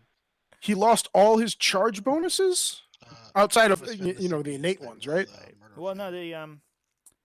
the Can you spend the And like, CP to would you target or you don't want to send those Wulfen into the Character, Rampager, yeah. right? you don't. Yeah, you don't want to have to. And That's honestly, TCP, they're a right? little far away. Because then you're Believe it right. is. But even if they make it and they kill the Rampager, you're in the exact same boat the Wulfen were in last turn, right? right. Where the exact same thing happens and that unit of Wulfen gets wiped out to all these guns. Yeah. And, And does it have to happen That as feels soon as he bad. dies, or is he- Yeah. I guess they all died at once. But Yeah, he was the first to die. yeah, we haven't really done anything since then. What happened? Um, Oh, he we spent would've 2 gotten CPs. your Who's fighting? attacks. I think cBiscuit wants to fight with Murder. Yeah. I guess the only decision is if you would have, if these guys would have survived, you probably wouldn't have done it. Maybe. No, I was definitely doing it regardless. Okay. Roger that. Makes Right, so it's 2 Let him do CP. it. It was a little Yep, late. and then I'm gonna spend 1 CP. I mean, he let him take the charge with the Rune Priest up there. that's like they've true. been pretty amiable. Do you know what I mean? Like, Yeah, gives it's me not not. like exploding Yeah, in nobody's. forms. It's a sportsman like game. Nice. Nobody's really. the biggest So, reason that I would have done it takes- is he fights immediately. So if you do bracket the Rampager, it would have been relevant for the other 2 attacks, if that makes sense. That's true. So it definitely would have behooved cBiscuit to have swung as soon as Murderfang gets dropped. And- Like just to maximize the odds of Ragnar surviving. As we were saying, Tomb King might also want him to just spend 2 CP as well. 3 more attacks. On the Yeah, he's on the probably just Rampager, happy to just be like, hey, From the 6s. Yeah, you wanna- know, if you you just wanna hit add the a Rampager, CPs that's now fine. because this is great. I will play 8 And CPs to I nothing. need 3s re-rolling, There's a lot of damage though. Ooh. so 8 8 saves. saves. Uh-oh. Is right, Tomb King. $5. He does have an innate Speaking of invulnerable it. save because of his relic. Yes, he does. Oh my gosh. Okay. And he makes 4. Takes 4 damage. Okay, casual. No big deal. No big deal. Could have straight died there if he flubbed that roll. Tempted to reroll one of those to try to get me into another bracket, but I don't think I really need to. All right, Trevi, unfortunately, I actually have to head out for a work thing, so it was enjoyable casting. I'm sorry I have to cut out early. What Chat, ended it was up great to rolling, hear I from ended all up of you, counting and it. yeah, I'll get on one of these in the Or future. the, Okay. No, Well, thanks for joining, man. I'll see you later. so Yeah, give me sorry to the bail reroll, on but I you. think It when does you look guys like a finish really later, interesting game. I'm curious to think see how then the Space you can have Puppies that pull this out. I'll definitely watch conversation. the video on YouTube after the Cool. fact. Yeah, there's definitely Yeah, you're still, definitely up on 600 points of models not on the table, so I think I'm okay with it. that have not arrived yet. So we'll see Alright. if that can All speed right. things. These attacks into your. Good luck. Cheers. See ya.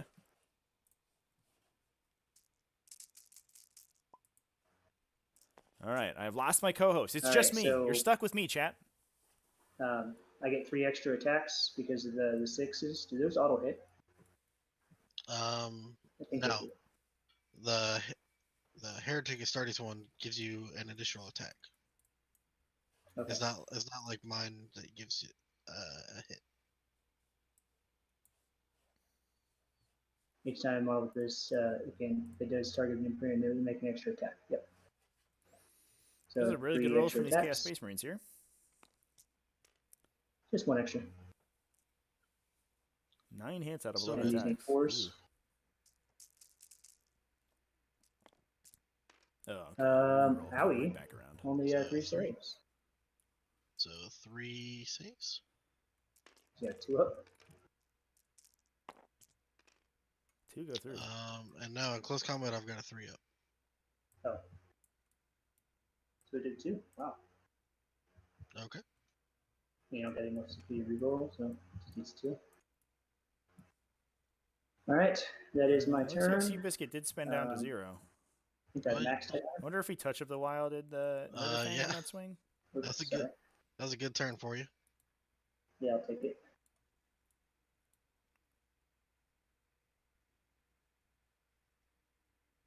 And I get the bonus. And What do you think, chat? Let's you want to right click this movement phase thing? Oh yeah, sorry. what do you think cBiscuit can get done this turn? Let's hear a vote. All right. I don't know if he bothers going for the Rampager. That was interesting. I wonder if he just I tries a was- long bomb charge from the Wulfen. was- These guys over here. Sorry, these guys Um, over here are gonna wrap you. Just so we stay wrapped. Okay, that's fine. I'm not That's sure alright, that they yeah. can get a full wrap So there. these Wulfen are gonna advance. Because there's a wall there. That's interesting. 3, so it's 10, right? Hey guys, on objective 4, just keep in mind that you can't overlap the wall when you finish your movement. Okay. I mean, either way, I can. There you go. I'm not Yeah. sure that you can hold him, but his That'd be base is pretty big, so we'll see. So he is listening to us. It's good to hear you, Trevor. We'll start off with a simple hey, hi.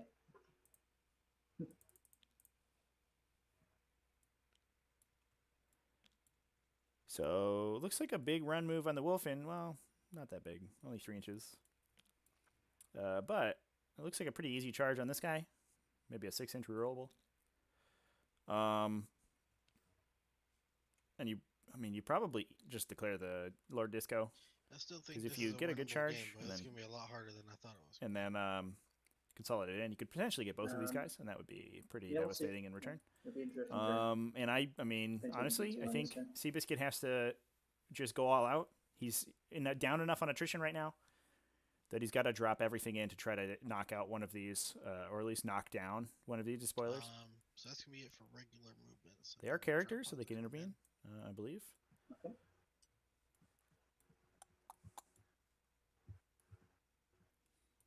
Real issue would be if cBiscuit ends up failing this charge. That would be a nail in the coffin there. I'm not sure if it's the final nail, but it would not be good.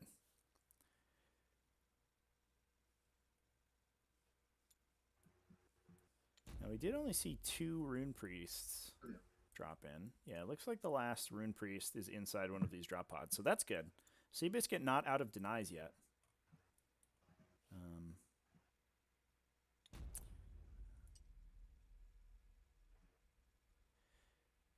Yeah, Jonathan Yarling for sure. Tomb King angling for another Death Hex on these guys. So I think cBiscuit has to drop in that Rune Priest right in the middle, make that as difficult as possible. Make sure you can get your Psychic Hood bubble out, covering them as much as you can. It's going to be tough, but he needs to make that as difficult as physically possible. That said, Death Hex is a really hard one to cast, right? I think it's an 8. So really, kind of difficult to get it off. Death Hex is an 8. Really can't rely on that on that spell for sure. Dangerous terrain test to see if you auto blow up. Yeah, right. Couple editions late there. Yeah, that shit was the Here they craziest. come.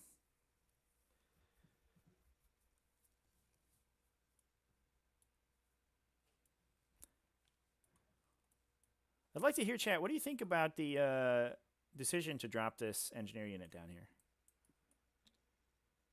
This engineer drop pod. You're basically taking an entire Bloodclaw unit off the table, unfortunately. If that does end up sitting there.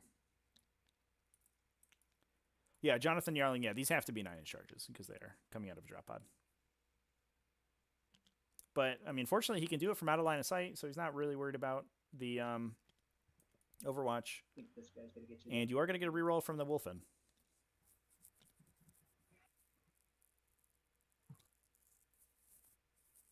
Yeah, Just you're do you're right. I superheroes. think you I might have the can +1 to fight. cast book. Or I can fall back and still shoot target. Yeah, I know. Okay. I just Actually, gotta maybe try and not. kill you. I just need to punch you in the face more. Yeah.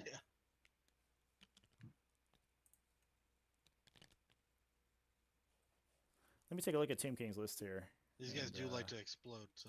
If it Give you does, the it'll final be verdict on fun the to watch. Legion that guy's in. The drop pod. Actually, no.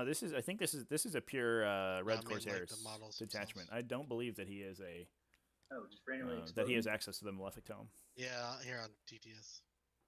No, it's interesting. Yeah, it's like some weird bug or something. Yeah, 100% Red Corsairs to get that extra CP. So no Malefic Tome on that guy.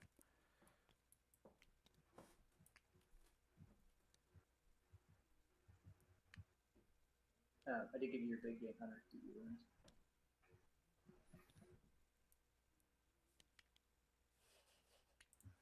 Oh, you're almost on second.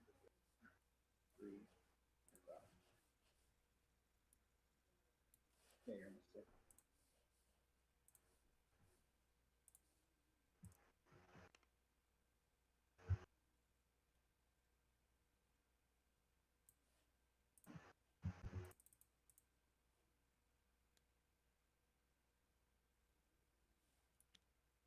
Yeah, Nick G, I think getting the points is nice, but it does feel like a luxury, especially since drop pods are pretty big.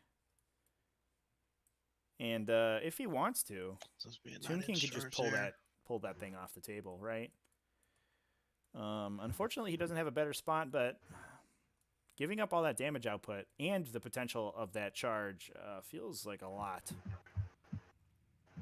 cBiscuit just kind of Alright, hoping he can roll charges here, which is kind of where Space Wolves live. I think this can be it for movement. Okay. I've got the psychic phase. I'm gonna go with the Rune Priest and Phobos armor first. He's gonna use Tenebrous Curse on the Marines with bolt guns. Yeah, I think this Rune Priest We'll with his just psychic take guys power there. should be able to pull this unit off the table. It fails. Oh, maybe not. He's gonna smite them. Super smite. Okay. Damn. Might be easier than we thought. For 2. Ooh, I don't want that champion to go away. Or do I? What's your charge range on him? Did it be? So yeah, I gotta increase that charge Yeah, range. Rev Scarecrow, Does he roll a charge at all? I think I would agree with you if the Death Hex had not gone no. off. There, Okay. those I don't think it's gonna. I don't know how yeah, many of maybe those keep the boss. Wolfen survive if there's no Death Hex, So, but I mean, I don't think I imagine cBiscuit loses half the unit or something like that, This and then maybe guy is loses the going rest of the to- Rampager charge. But with no storm shields, yeah, gonna there's no cast, way they survive that, Smite. in my opinion.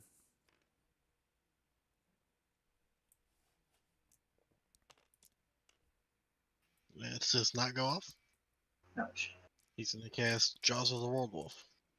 Not We Jaws. only dropped Living Lightning. one drop pod in so far from Living cBiscuit. Lightning goes off.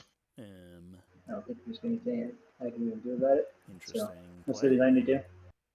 It's a smite. 3 damage. Wonder if cBiscuit Oh, wow. hoping that he can drop his second that's a unit. unit. Into on objective 4 once he takes out And the, it'll bounce to another unit within 18 inches, but there's not another one within 18 inches. Wow. All right. Well, knock these guys off. Okay, Objective 4 with the Living Lightning. That's my psychic Just phase. give him Shooting phase. tie on hold. So he's at parity right now. This drop pod is going to shoot at this guy here. Okay. 1 hit. No wounds. And the other drop pod is going to shoot at that guy. Okay. 1 hit. 1 wound. Strength 4. Oh, T8. you're toughness 8. Never mind. Yep. My bad. You good? Charges. Okay.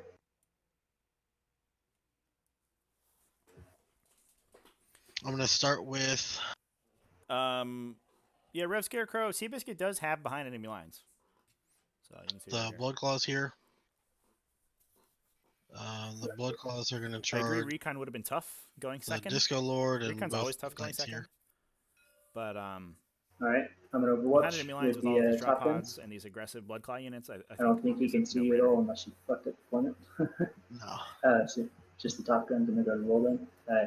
Blue is the one that can get additional AP. Do 6 shots. And Cursors would have been good as a troops choice, but I can't. I imagine like they just add another layer of screening for cBiscuit. Maybe they leave those Wulfen. They let those Wulfen survive if they're in here, but yeah, it's a very different list. This list is very alpha strikey, Sixes. kind of like Incursors are anyway. 1 hit. No wounds.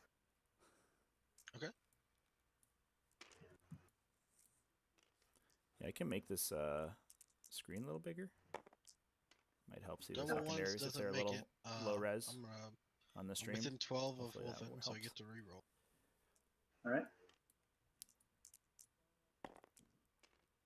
Ooh, And nice. 9 makes it. Looks like we make the charge with the blood claws. Do we just go into this? Yeah, we just go into the night. Make sure you don't get intervened on. Watch out those 3 inches there. Oh no, I guess we're just going for it. All right, well there you go.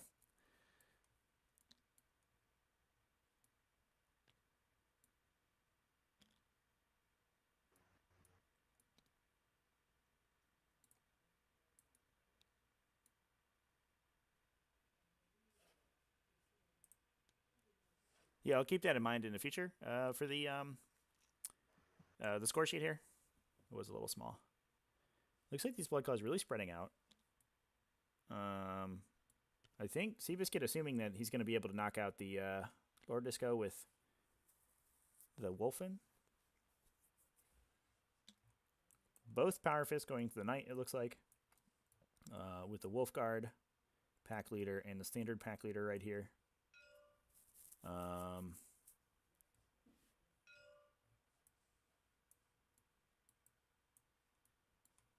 And just engaging this guy. I think hoping to get an OBSEC body onto that objective with the Consolidate. Who's he charging?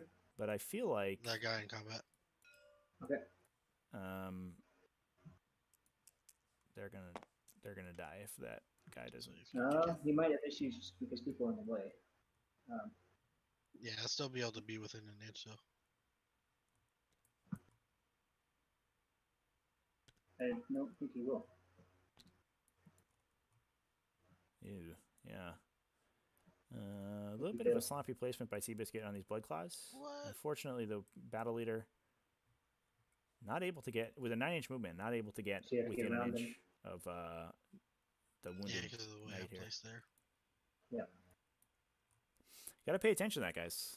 For sure. If in the chat, if you're just learning the game, your charge placement that definitely matters. Your models do have volume on the table, and you kind of have to worry about it, especially with these 32 mil bases, which are a little big. They're a little bit over an inch, so you actually can't stack through your bases, and he will fail that charge for that reason. Unfortunate. That was a good dice roll to have in the bank. Well, shit happens. I'm gonna heroically intervene. Uh, Oh wait, you're not done charging. Go ahead. I'm not done yet. And is he a character? oh, Yes, he is. There, if I took a relic that makes some characters. Oh, okay. So the Wulfen are going to charge your Lord Discordant and your Rampager. Okay, and they reroll charges, correct? I think that'll get in on the Rampager. Yeah. You get a successful 29 charge, inches. but only one made it combat initially. Yeah. Ooh. So this might be tough. I don't think they're gonna have the distance to make it onto the Lord Discordant. So they're just gonna beat the crap out of this Rampager, and then Well, with the consolidation, and then I think these guys get Is he eaten in or by out? 2 Despoilers and the Discordant. So I moved him exactly. This charge 6 phase not inches going straight to Yeah. him. not going great for cBiscuit. It's like 0.1 out, I think. We're definitely going to Yeah, see this thing gonna get picked slide up, I this way. imagine, Yeah. but we He also might- might see him lose this Blood Claw squad before he it's might able to be do too pulling much it out. damage. And that's hard to come back from. Losing 1 unit of Wulfen and before it gets in, and There then you a go. Blood Claw squad That'll do it. on your opponent's charge there. Oh, never mind. Looks like we just decided to reroll. Trying to move him back to where he was. So we probably do see him get onto that Lord Discordant then. My bad. Okay. That'll do. That'll do. Oh, they can't even make it there, can they? Well, they needed a 12. Ah! 11 Casual boxcars for cBiscuit. Easy game. charge. We did see him roll 2 of those in his last game, so he is good at rolling. At rolling the boxcars charges. That's a good skill to have if you want to be good at 40k. Just roll maximum distance charges as much as you can. That said, this unit, the Wulfen don't want to split up that much. He might be able to fit one guy in between here to keep coherency.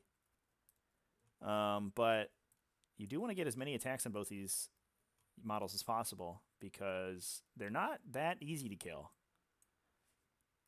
And if you don't kill them, especially the Lord Discordant could swing back and absolutely obliterate the Space Wolves that it's fighting right now.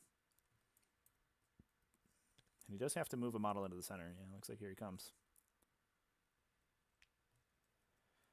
Nick G, I think I agree. You got to kill that Lord Discordant. Although something tells me that 2 Despoilers may not have trouble knocking these Blood Claws out of commission. Although one of them might actually just kill the 2 Storm Shield or the Storm Shield, and this unit leader would not be able to make it. Have the second one make it, but And When you're this playing Space guy- Wolves, you just got to be aggressive, basically. You're just coming to fight. Yeah. Alright, Okay. so I'm gonna do my heroic interventions then. Yep. This guy's just gonna base, but he's gonna turn sideways to do this. Whoop. Block you nice and good there. Trying to stop some forward momentum with the Lord Discordant's Right. intervention. Sorry, base you. There we go. Okay, and then this guy. is gonna three, Tauren, and he yeah, is- Youngbloods ends on Sunday, is- so people still have like 3 gonna days do to it. play. So it's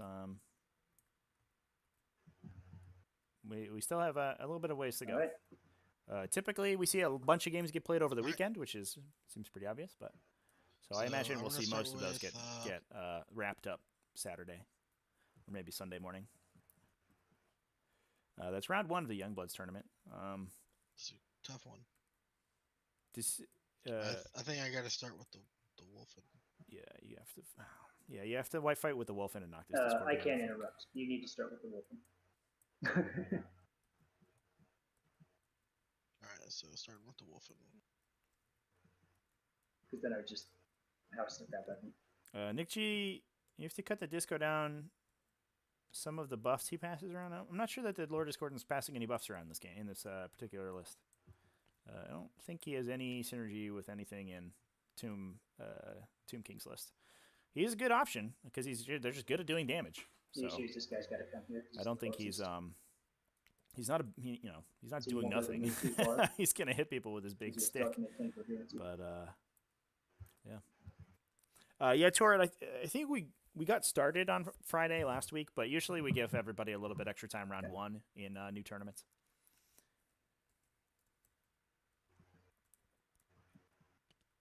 Okay, got that. There you go. 'Cause you just moved him. There you go. So I'm gonna start with 4 on him. Okay. Oh, you were -1 to charge. Damn. Oh, well. What's Well, that? I rolled 12 anyway. Yeah, I know. This game was like 11.6. It's fine. I fucked it up. Go ahead. Oh, that's right. Yeah, I still would have. I mean, you still heroically intervened into me. I'm not sure why Yeah. these guys were -1 to All charge. right. So 4 guys is gonna be 16 attacks apiece. Or sorry, total. Oh, that's the Night Rampager ability. Okay. At least they don't Yeah, that explode. is Tomb King's responsibility to keep track of that. No, didn't they remember don't that either. explode. Hit That's on it. 3s. Really nice hits. Wow. Solid And roll then from we these have Wulfen. threes. And strength 10. Yeah, that Jeez. is. I think we're going to see So a dead 10 Rampager saves. this turn. GG, Hmm. bud. I don't expect to survive this. They're D3 each, aren't they? They're auto 3. There are 3 each.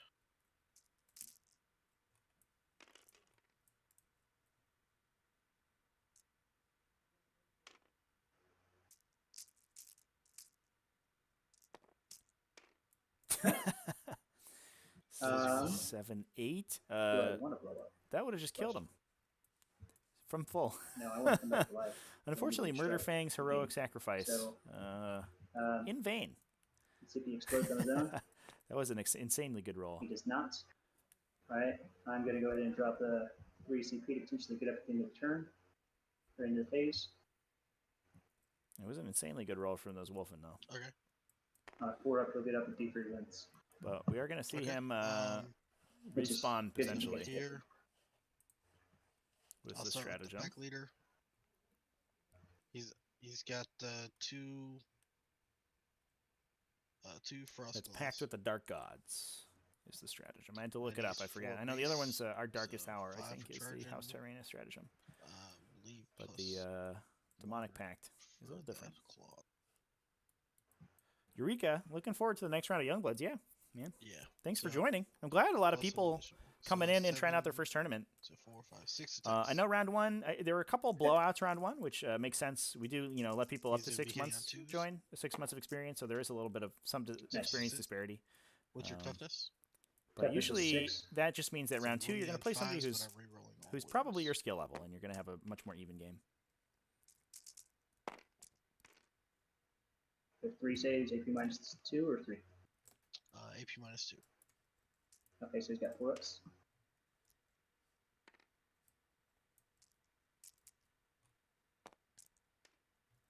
Takes 1 wound. Yep. And then the 4 Thunder Hammers into him. Hopefully, go a little less. With the other one.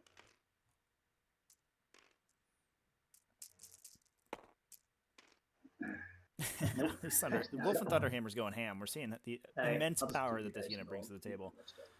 Yeah, those are at -3. Just dealing a casual, what is this, 10? 9? 3 damage flat. He's dead. To the Lord Discordant. Yeah, the Wulfen just knock out Lord Discordant, knock out the Night Rampager. One swing. Right. Not a problem. Easy for these guys. Okay. cBiscuit basically just hoping that he can weather the storm next round and not get Death Hexed. Death Hex could immediately end this game. Do remember you have to keep a model on that objective though, because these Blood Claws will not be able to make it over there now that the Lord Discordant is dead. Dead. There you go. Alright, that's gonna be good enough. Yeah, you don't want to go off the objective. Alright, I think I want to heroically intervene, but just because you have so many attacks here, I think it's the right play. But man, is that going to cripple my ability to do everything? Actually, yeah, I'm going to heroically intervene with this guy. so you're gonna, yeah, you're spending 2. Yeah, I'm going to spend 2. He's got Okay. Yeah, that's fine. I'm gonna pay 0 killing that character and get 1 CP. okay. This guy was a character too. I can only do it once. Torrent, how many points to the Okay, Wulfen? you're That's a right. good question. I think it's around 400 for the unit. All right, I'm gonna double check for you though. he's just going to do stomps. cBiscuit's list. Okay. So we did see an interrupt on the Night Despoiler here, These need 2s. just to try to cut down the attacks on the Blood Claws. I think this Alright, is. 8 I'm not sure that you saves, need AP -2. need that. 10 saves. Sorry, AP -2. To answer the question, each of these Wulfen squads is 362 points. They are big old Death Stars, 9 models apiece. The big downside is that they're not particularly fast, and cBiscuit is great at rolling his charges, which makes them seem extremely fast since they started in this ruin. But advance and charge with only move 7 means that they reasonably only threat around 25, which for a melee unit is not that great. Sure, for sure, Tyranids and Eldar laugh at them for the most They're part. all 6 So dead. 6 dead. So 1 more saves. We got Storm Shield. Okay. Good.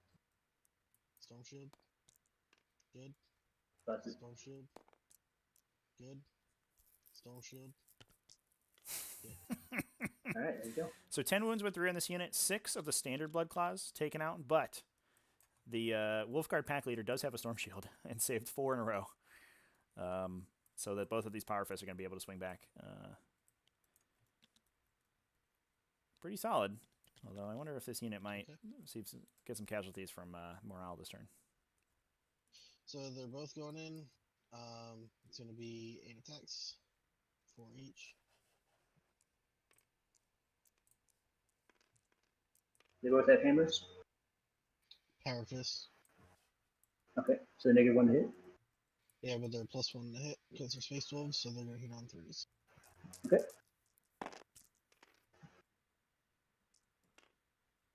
And 1 on 4s. Nice. So 4. That's on your Gatling, dude. Okay, so I got 4 saves, AP -3, right? That's correct.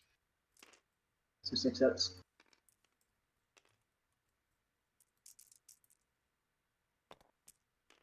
I save 1, so 3d3. Wow, 8. Nice. Jeez. Casual 8 damage from So these drop two me down to models. 14. An immense amount of damage coming out of cBiscuit this turn. This attacks back. Gonna stop. Oops. Is he bracketed yet? Nope. You need 12. Need 3s. I'm missing 5. And 2s. So 7. Alright. Storm Shield. Storm Shield. Yeah. Storm Shield. Storm Shield. All right. Storm Shield. Storm Shield. That's obnoxious. And Storm Shield. Wow. Wow. All right. Well, was good thing that pretty the crazy. Yeah. that wasn't a Wulfen squad. You didn't even need a Oh, storm damn. shield instead of like one of those. Could have been just But regular 4 people. this guy is saved They do have morale. 11. That's gonna hurt. Made 11 storm shield saves this turn. Yeah, leadership 8. I lost 6. See if he runs away though. Did you keep those 6s going? Oh. Yes, I do. Reroll because I'm a Marine. Oh, I think they run. So they don't. All right. Well, small mercy for Tomb King here. That said, cBiscuit's mostly laid it out on the table. tried. Yeah.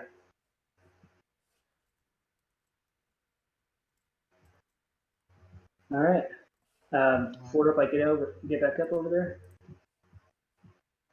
That's what I saved my reroll for, just in case, because I spent 3 CP already on it. In fact, this costs 4 CP potentially, and it still doesn't work. It's amazing. All right, so I need 4 up. And he's back up. How many wounds? 3. That's a thing. Hey guys, real And- quick, is there a unit in the drop pod on objective 2? Yeah, it's empty. Okay. He actually kept it in there. He's hiding. No. All right, so I'm gonna get 1 inch away from here. I am on my last bracket, but I'll still take that any day of the week. Oh, for him. okay. I think so. cBiscuit's the reason that these guys are off on the side is Okay, so we can score cBiscuit's the using turn. the spatial in stratagem to combat? outflank them. No, he can't fall back in combat. So he'll be just out. Alright, so real quick here, I did kill some. I am holding, and I've got the bonus. And I hold more and kill more. Well, no, I don't hold more anymore, do I? So that's actually pretty good. You hold more. I do have A pretty good, some pretty good tech from cBiscuit there. If you can use this drop pod as an engineer. Save the next one for when he clears off objectives, and then he has this Bloodclaw squad potentially still in reserve. So next turn he can bring 2 more Bloodclaw squads in. We've already seen one do 8 damage to one of these knights. But I am worried that this Rune Priest is not going to be close enough to You get the should be deny he almost needs max. I think you are. to try You to have stop at the least death 3. hex on these Wulfen. So I'm So doing you got 35. And we 24 do have a here. CP banked for Tomb Yeah, King no, to try to get that 27. off. Well, you maxed it. You maxed it. Okay. Yeah, because 12 for the Discordant and 24 for the Big Knight. And then wounds on myself. It's 10 apiece. We're up to 9-9 at the bottom of 1. All right, so Oh, this game is starting to be Interesting. a sick one, actually. I was a little worried after Tomb King's first turn there. To recap the round, he was able to kill an entire Wulfen squad over in this L and get a Rampager really in gotta on go up to get this guy. 4 characters and kill all of them. I could go try to A kill lot more this, damage than I imagined Indian cBiscuit guy was here expecting to because he's take, shots at probably but wasted. his swing back was intense. I These Wulfen were able to make a these long charge, a characters, boxcars eventually charge. this one. He needed pretty close to that, I think, to pile in onto the Lord Discordant here. He was able to kill the Rampager, kill the Discordant. We saw Pact with the Dark Gods from Tomb King to bring the Rampager back at 3 wounds. But a Bloodclaw unit was also able to make their charge with the reroll from the Wulfen out of You their still drop have pod to come in if we don't you? into these knights, deal 8 damage to the Despoiler, and almost not die. They just barely died to morale. So overall, I think that it's fairly even. Tomb King probably still up because it is his turn now, and he has the opportunity to try to kill these Just use Wulfen. this guy If he every kills day. these Wulfen, it's going to be an uphill battle for bracket cBiscuit, but as we've seen in past games, the Wulfen could just eat a bunch of damage and not die. Actually, if he gets bracketed by roll 2 damage. Nick G, yeah, so that's fair. We do have 1 CP regained from Knowledge of the Foe for cBiscuit, so he could potentially deny with the Lieutenant. Yeah, that's true. Because we're not in cover anymore. And I think he definitely wants to spend that for sure. All right, I'm gonna roll a random. Yeah, it was for a insane. -1. So it's up to 13. In my opinion, Tomb King got a little greedy with this guy. His random. He allocated his attacks across 3. He was able to kill the Wolf Priest with a random Baleflamer attack from the Lord Discordant, and then he allocated his attacks across 3 separate characters and was able to kill all 3 of them with the Night Rampager. He does have the trait to reroll wounds, reroll hits against characters, so he was hitting on 2s, rerolling 1s, which is pretty good. But he got all of his wounds through, which was the tough takes part. 3. So now I think we're gonna have to see a pretty cagey game from cBiscuit. He's got 2 more Bloodclaw units that are about to pop in that he could potentially throw into these knights. But if the Death Hex goes off and kills these Wulfen, he's just going to be hoping that he can take out enough of Tomb King's force that he can try to win on primaries. But we are only top of 2 right now. Oh no, please don't. This guy here. This is the one that matters. Let's get some different dice in there. He's good. Okay. Whew. Even if I take 3 damage for these guys, I think it's still good to take the. I'm gonna boost his weapon on the Moirax. So D3 damage there. Interesting. Using the Demonic Pact ability to buff the weapons on the War Dogs is. I mean, obviously very strong, but at the same time, the Moirax doesn't have a lot of wounds to begin with, so it's interesting. It doesn't have the same wound pool that these Despoilers do. So it's slowly eating itself alive. I'm pretty sure I'm right on top of you. Okay.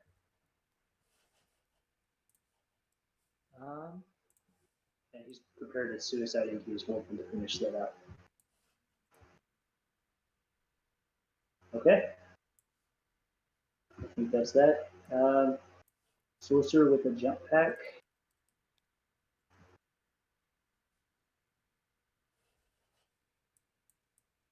Wait till you do that. That's I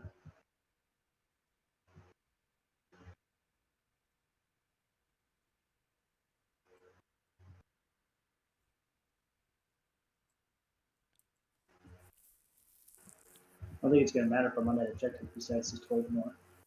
Because I don't think I'm going to get to this objective unless I can charge through this wall on this guy. It'd be a hell of a charge. Yeah, I think this is a good call from Tomb King. Potentially splitting these knights up. It's one thing you have to do against the Wulfen. You can't give them sort of one area to run at.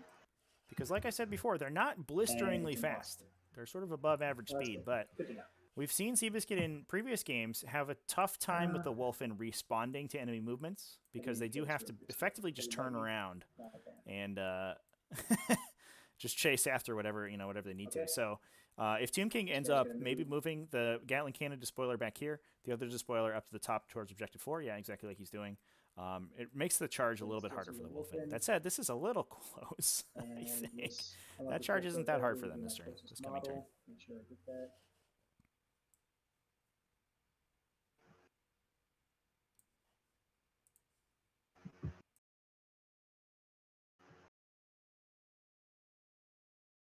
We agree the Wolfguard battle leaders are close to model.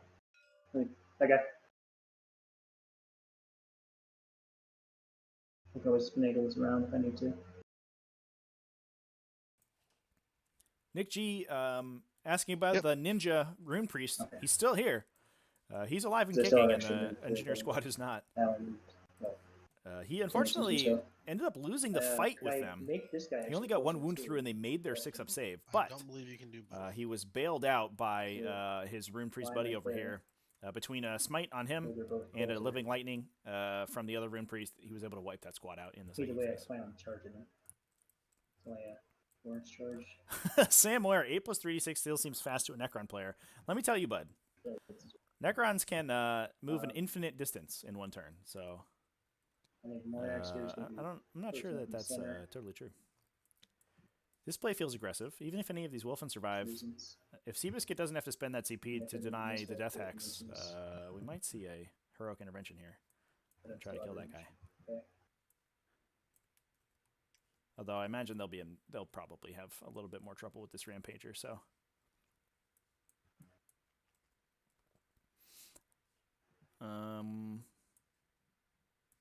potentially we just see the coordinate targeting array go ham. Because we didn't use it last turn because the Death X went off. So even if we don't get a Death X off, the double Gatling cannons might do a number on these guys. But we'll see. I don't really need to advance. I just need to be outside. Nick G, Wulfen can advance and charge. So effectively their charge is their base move plus 3 dice. Because they'll move d6 when they advance, and then they'll move another 2d6 when they charge. Thank you. And I'm not in danger of being charged. Yeah, Sam Moira's got it. Said to come in. Wait, you still have the outflanking unit? How about this guys? The outflanking unit's going to be an interesting decision for cBiscuit. I think that's the play. A non-zero chance he goes for the second engineer squad to pull that secondary off the table for Tomb King. But at the same time, he does need to actually deal damage to these knights to eventually to win the game. Yeah. Same way. Yeah, that's true. You can only do it once per game. Fair enough. Play Tomb Blades, bro. I think we're going to the all-important cycle phase. Oh, wait. I think Necrons are actually, they're a little, they're deceptively fast. Their tanks don't want to move, but you bring a lot of airplanes. You bring those fast biker units and destroyers. And they're not the fastest, but, and they certainly aren't fast getting into Nightlight, but they're not slow. Just not. You know what?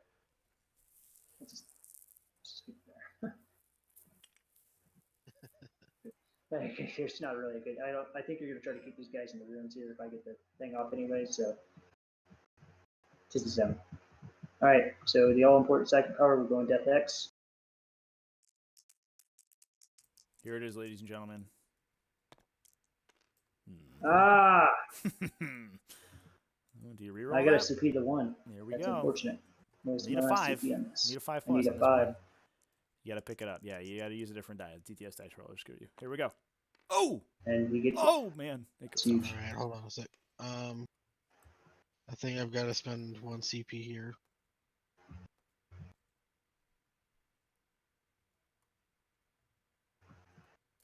Gotta find the name of it.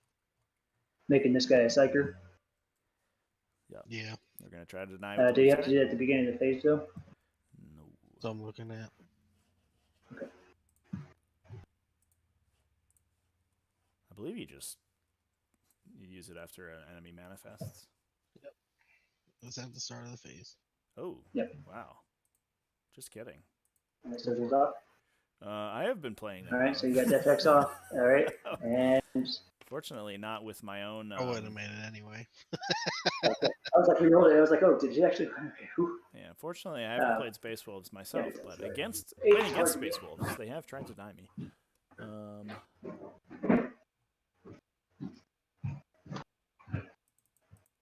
Yikes! Yeah, that's To be honest, that was the last. I think. We'll see. That's not a great strategy. In that it's proactive. All right. Now I'm trying to decide to smite or move. It's kind of annoying, actually. Because you already have got like 1 wound on there. Yeah, I'm gonna go ahead and smite. Okay. Because even if you come in over here, you have 6 inches and 9 inches. So unfortunate for cBiscuit, 2 Yeah, Death Hex off in 2 turns of the game.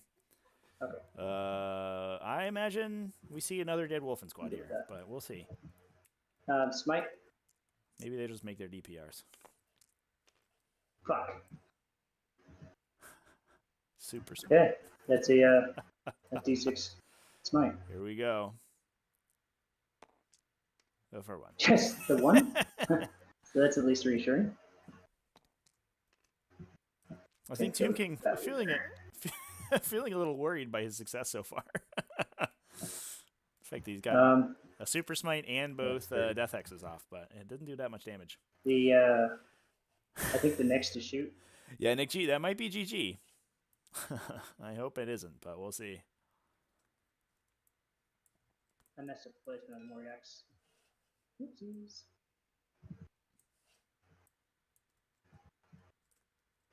Yeah, the Moirax is going to go ahead and, because I think if this guy shoots over here, he's just gonna kill you.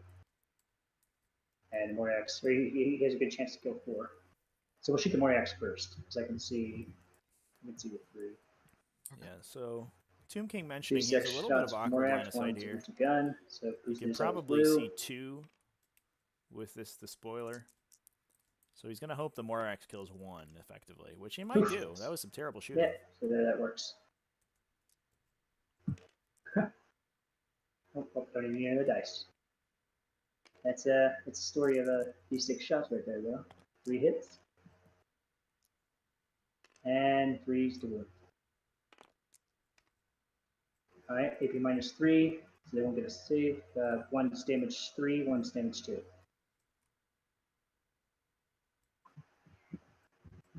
So the damage 3 guy? I can put it on these guys in cover, can I? No, because the whole unit would have to be in cover. So damage 3. Dead. Okay. Damage 2. He's got 1. So that worked out perfectly for Tomb King. He killed 1 Wulfen, and that's going to allow this Despoiler to fire. He probably kills 3 or 4, and then this guy can get clear line of sight to the rest of them. Tomb King getting pretty lucky this turn. We'll see if it continues. Alright, this guy here, he's going to shoot.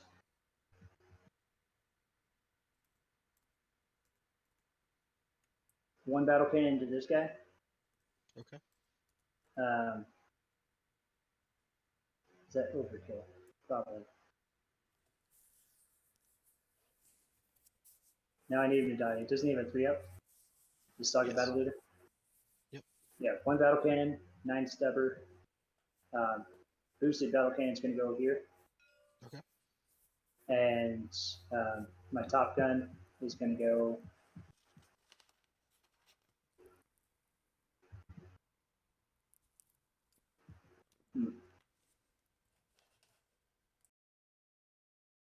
T6 on this, right? So it's going to be a 3-up. His top gun will go back here on this thing. Just ping at it. All right. So blue's It's a boosted. good decision by Tomb King here to start pecking away at this drop pod. Red is not boosted. If this game come down to a close fight, which it might, depending on how well cBiscuit can maneuver around the primary objectives, again, he's going to need to is try to against the, deny Warlord battle leader. those engineer Blue is points as against the, quickly as humanly possible. Damn it. It happens. All right, so 7 and 8. I'll take average any day of the week.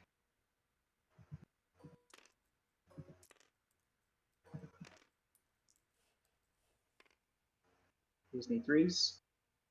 So you said 7 and 8. That should be 15, right? Yep. Oh, you got 2. Should be 15. There's 2 over there. Yeah, let's Okay. throw me off there. Go ahead. Ouch.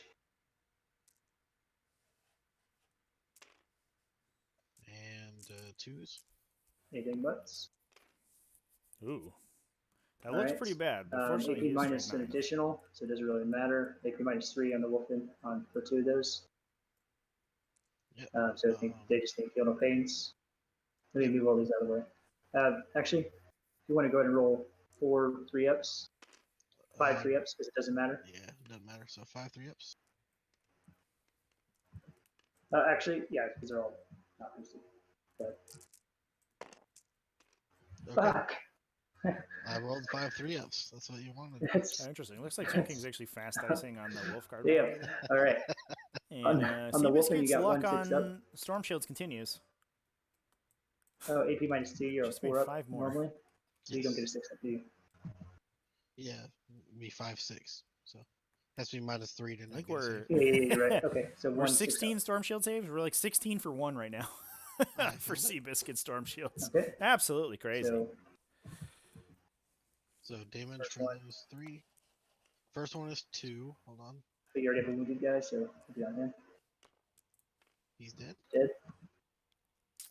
Yeah, Rev Oh, yeah, Scarecrow. D3+1, but I'll- Yeah, cBiscuit came back in a big way. Next one. He was able to bring. He brought in. We had a little discussion. Something we'd missed pregame. These blood And no. claws here are actually outflanking with the Space Wolf stratagem to outflank on a table edge. His engineer drop pod here is just empty, so dropped on objective 2, just to grab some points there.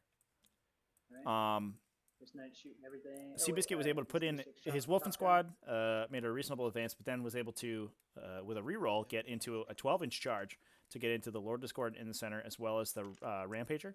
Kill both of them. Actually did enough damage to one-shot the Rampager, even if it was full, even though Murderfang did 12 to it last turn or something insane. Oh, and I got 9 Bolter shots, too. And killed him and the Lord Discordant, but Tomb King used a only pact 2 with the hit. Dark Gods to bring it back to life. This guy's not our best shot in the army. With the reroll, the Blood Cost squad from this drop pod was able to make it in to the center. Made an insane number of Storm Shield saves against the 2 Despoilers here. Was able to do 8 damage to this Despoiler before they ended up... they actually ran away. He wasn't able to actually... wasn't able to actually kill the Storm Shield bearer. There was a Storm Shield Wolfguard in there who just made 4 saves in a row, I think. And then it just left. He just pieced out. Unfortunately, we saw a Death Hex come out from the Sorcerer here. Again, second Death Hex of the game into the Wulfen, and we're seeing the Wulfen get pulled off the table wholesale. Well, the one is an additional -1. That matters. Yep. So, because he's got a 2 up against 2 of yours.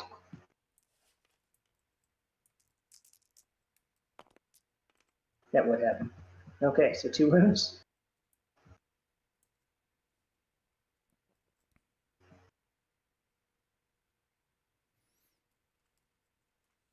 All right. Yep. So Now the shooting, indirect fire I think I'm starting to fairly in pop range some of wounds Flemish off of still. the Wolfguard Battle Leader. Yeah. Which is good. Big itches. Makes him one-shottable with a stomp attack. So he's going to shoot, I think, everything at these guys because I want him to die. I think that's probably vastly overkill, though. His top gun will shoot this vehicle back here as well. That's reasons. All right, so blue is boosted. So here goes the last Despoiler with the Gatling cannons. I have a feeling we're gonna see the rest of this Wulfen squad dead, and cBiscuit's chances in this game are gonna be tough for him to fight back. I'm not saying he can't with his charge rolls and his Storm Shield roll so far, but unfortunately Death Hex just really boning him. That's kind of order of operations. I didn't really have a choice.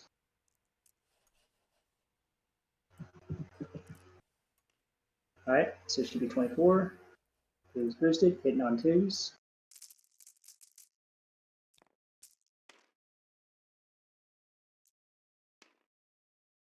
Wounded on 3s. Yikes. Okay, so for these, you have 9 red, so those are the 2 damage ones.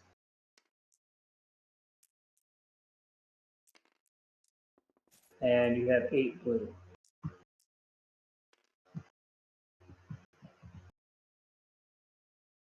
$17 total saves to make for cBiscuit here. He is in cover, but I don't think it's going to help too much. So those are 2 damage each of you. These are what, -2? Yep. He is saving on So 5s against the -2 with the there. with the 4+ in cover. But 5 going through at 2 damage on only 4 models. We could see him. Oh. So guy takes 1. DPRs could keep him alive here. He's dead. 1 dead. So 3 left. Takes 1. He's dead. 1 left. cBiscuit He's dead. kind of ironically making a ton of DPRs, And then 8 blues. but the order in which he made them, not super great. I made almost half of those, but 2 shots going in to kill a 2-1 model. It's about average. They're still, the 5s made it. This is an additional -1, isn't it? No, not this guy.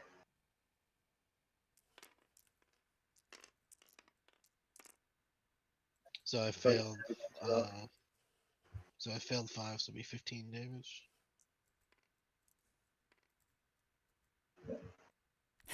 We're gonna roll it. Yeah, he's pretty low. I only Okay. failed 10. Yeah. That one guy took 10. All right, well, he could have survived. Well, Theoretically. You that's just the have to Wulfen. roll 14 out of 15, 5+. Easy.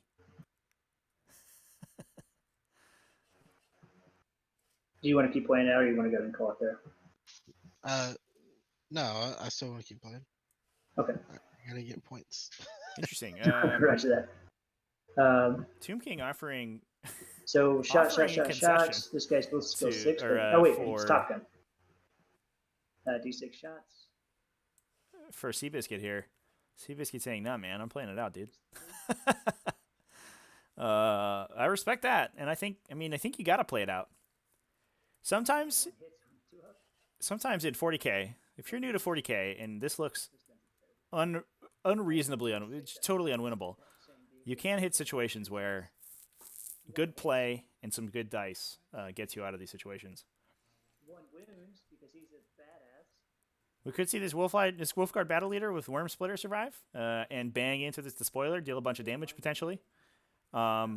Especially if his Storm Shield holds up like it has been.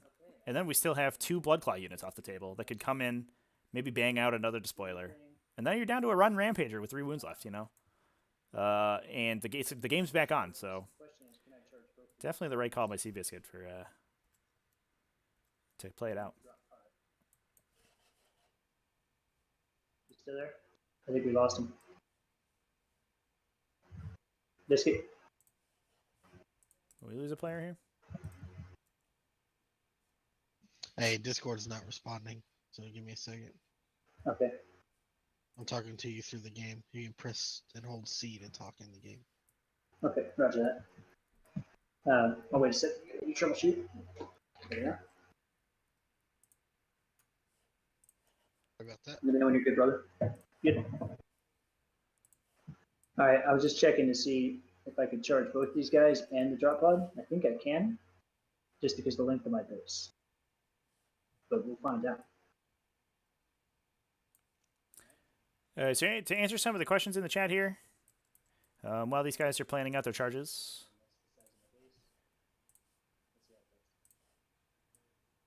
Gotta futz with my settings. Just in case you heroically intervene too. Oh, one hits. Josh asks, I wonder if it would have been better to Cunning of the Wolf one of the Wulfen squads instead of the Blood Claws. So the issue that cBiscuit has is that his list is built around this combo of bringing in the Blood Claws in the drop pods on turn 1. So if he's in the situation where he's going second into an army that probably a substandard matchup, where he can lose a lot of firepower immediately on turn on the first turn. Yeah, wounds. No, Strength 4, 7, 8. yeah, so He wants to be able to secure those points with the drop pod, but he doesn't want to leave these guys out in the open because they're easy kills immediately if he deploys them. Potentially, he could have maybe brought both of the Wulfen squads, or brought one of the Wulfen squads in as a reserve, but I'm not sure how the points work out there. See how I can get this. Because you do have to have 1,000 points on the table. And the Wulfen plus the characters might have done it, but I'm not 100% sure how it breaks down. That said, cBiscuit's list is a little strapped for CP, so he just might not have wanted to spend the CP to do it. Yeah, because Brendan O'Donnell, this Rampager actually died, and then a pact with the Dark Gods brought it back to life. Back to life on 3 wounds. Also, they killed a Lord. The Wulfen killed a Lord Discordant as well. Just immense damage from those guys. They did about 40 wounds, I think, across the 2 models. Sam Moyer, yeah, both Wulfen were destroyed. Unfortunately, Tomb King just got 2 Death Hexes off easy, and just knocked them both out. Yeah, Sam Moyer, the Death Hex doesn't kill the squad. It removes the invulnerable save, and the Knights just go to town after that. Okay. So I'm going to do 6 attacks on each of my stomps. Let's watch this fight play out. Yeah. Okay.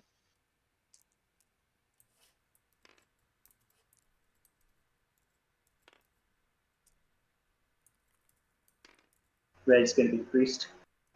Or, yeah, the rune priest. Getting a little spicy with Tomb King. I think trying to knock both characters out? Is Do I that need? right? I don't think there's any other charges I can do that. I think so. Ooh. See how it goes. Ooh. Oh, that's a good shit. start. And these need anything buts. Alright, so AP -2. So my Rune Priest has 5 up.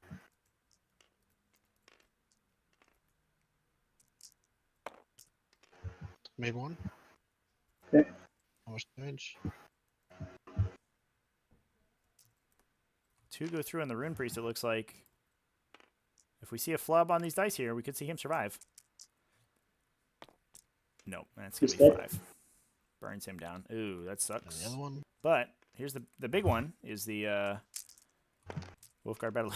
Oh, he's super. Oh, looks like a Storm Shield. It ran out of battery.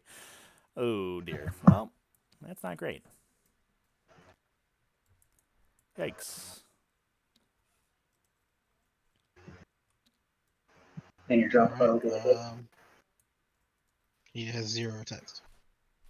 Oh, they don't have any attacks? 0 No. attack. I figured the door would at least swing open and hit me in the face or something. It'd be hilarious. Alright. So I killed one. Sam Moyer, I don't think that's quite fair. I hold one. Sam saying I do not. I do not cBiscuit probably should have hid better. The issue is that he's playing an entirely melee army. Like there's no ranged element in the army at all. So if you, I mean, yeah, sure, he could have hit a Wulfen squad on objective 2, but at that point, like they might as well be dead, right? Because they're never going to get to the other side of the table without being obliterated by Avenger Gatling cannons. He hid one okay in this ruin. It's not perfect hiding place in search and destroy because you only get half the ruin to hide in. But the other one, he was just hoping that they would be able to block enough line of sight in this wall, and it did block a little bit. But I mean, you gotta put him in the middle, and you gotta hope it doesn't go off. Not to mention that the Sorcerer, it's a fast model. He's a red Corsair, so he can advance and charge, so he's not worried about advancing. He has a jump pack, so he's base move in 12, and then he could warp time himself, which he didn't need to in this case because he started right up in the corner here and was able to move, I think, 16 to bounce between the L's and get the Death Hex and then warp time back. But if needs be, he could move, potentially 36 and then cast the Death Hex. So it's hard to stop. You can force your opponent into your deny range, but if you get the Death Hex off, it's hard to deny innately because it's high warp charge. I don't know what the other deployment that cBiscuit chose was, but I'm not sure that he had or that he rolled. Excuse me, but I'm not sure that he had a better deployment where he could have hidden his units more effectively.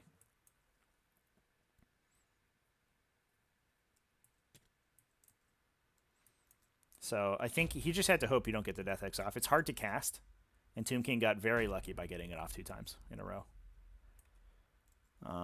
Even if it doesn't go off this time, and there's 3 or 4 Wulfen alive, like they can pull down potentially 2 of these knights by themselves.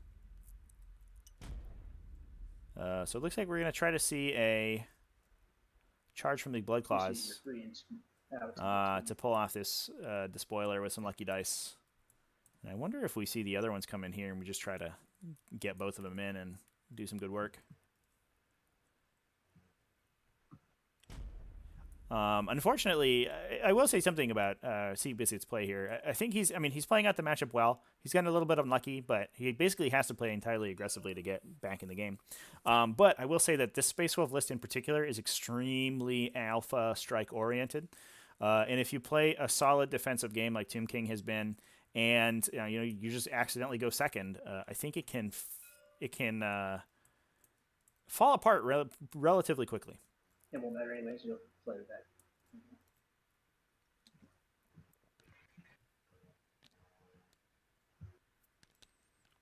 If cBiscuit goes first, though, I mean this entire game is totally different because his list is so aggressive.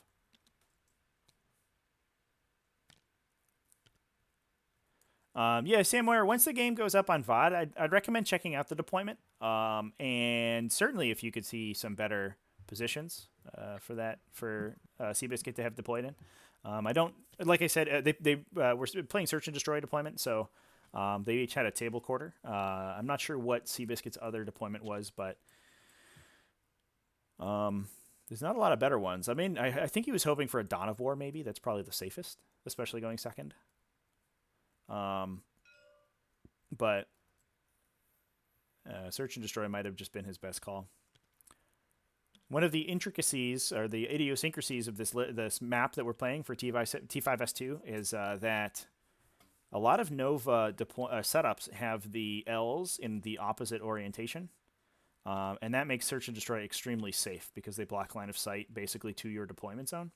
I don't have my telestrator set up here, but if I did, I would use it. But in this case, it's actually been switched, and I think that makes it less of an auto take if you're going second, an auto selection, which is good. I don't know if table quarters was the worst one, but it's not great. Yeah. It certainly gives cBiscuit the ability to deploy back. But he is the aggressive. He's the aggro player, so I'm not sure he wants that. I think Hammer and Anvil would have been worse. That might have been the other one he rolled. Oh, it's No. no. Yep. And he's at half movement. Ah, well played. Shooting. Start with that. Well, that drop pod can't shoot you. Got bolt pistols though. He advanced. Yep. Should all be in range.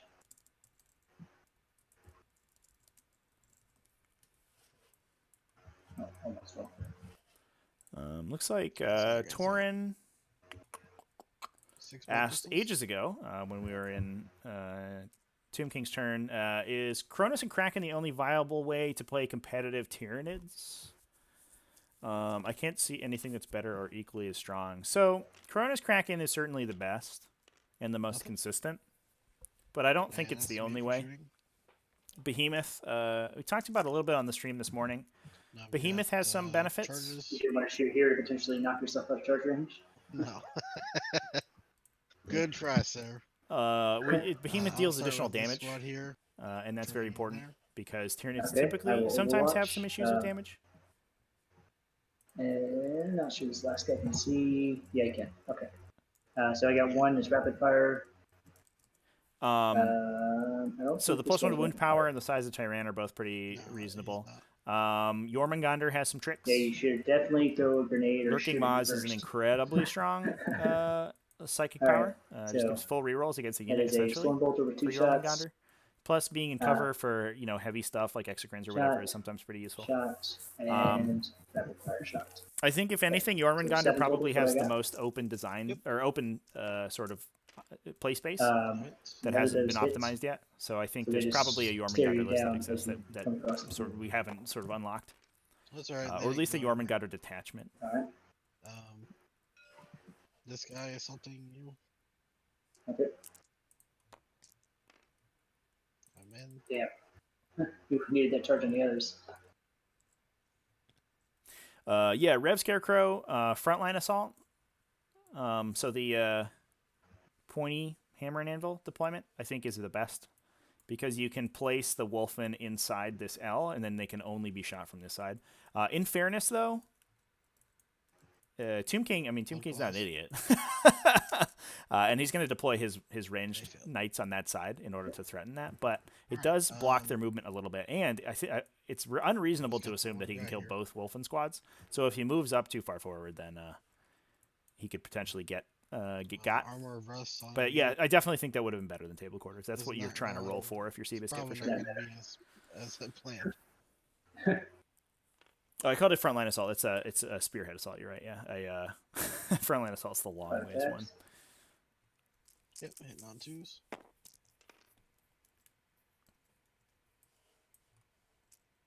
And then, man, I should have popped the strap. Never mind. And now wounding on 6s. That's 1 it. minus 3. Yeah. So unfortunately, the Blood Claws coming in didn't make their He takes charges. a wound. We only see the Rune Priest come in, deal a wound to this guy. Alright, you get the swing back. Not the result that cBiscuit I wanted to have a see. feeling I'm gonna. What's his angle at? He's got a 4 up. It don't matter. Your armor's 4 up too, I guess. I think I'm gonna put all. So I think all this in game there. could be going south for cBiscuit pretty quickly. He needed this turn I basically drop to out in advance be when things don't as exactly matter. he needed to make his equivalent of two Death X's in a row this turn. If he made these 2 charges, Need 3s. we might have a game. But I think at this point, cBiscuit might be in trouble. And 2s. Yeah, Rev Scarecrow. Yeah, we know the deployment zones by which way the pointy ones go. Yeah, either short ways or long ways for sure. Yeah, that's He's dead. Well, yeah. There goes the Ninja Rune Priest. That's so sad.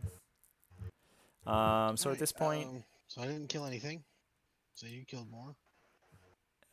yeah, looks like I might have another co-commentator joining me we here. hold the same. Let's bring him in. Ooh, that's very loud. I don't like that. Yep. Hey, And I get Hello. Here, I'm joined by the one and only Shuma.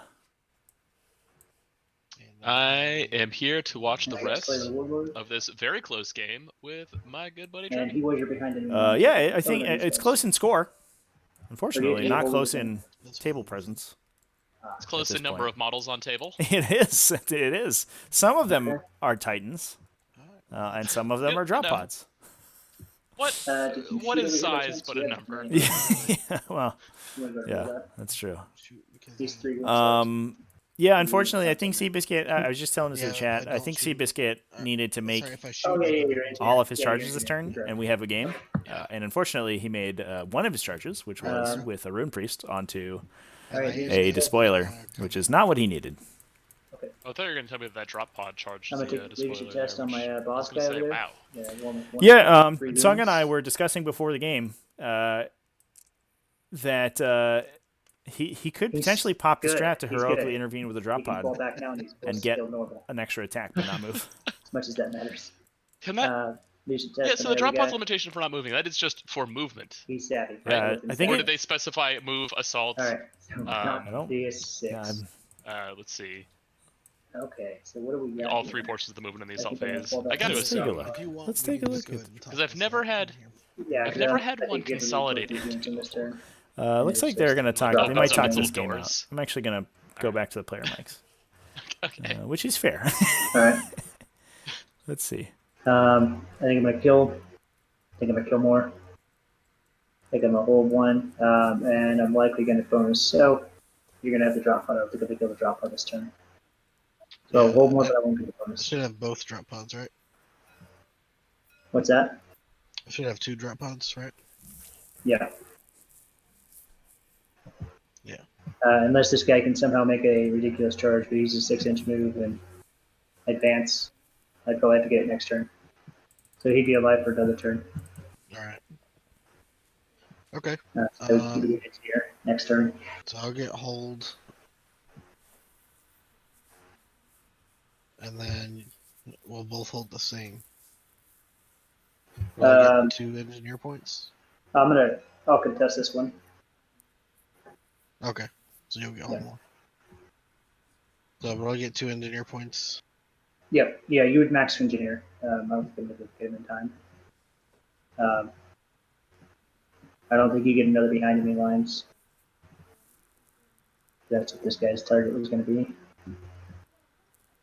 Yeah, whatever he shoots is dead. Yeah. So okay.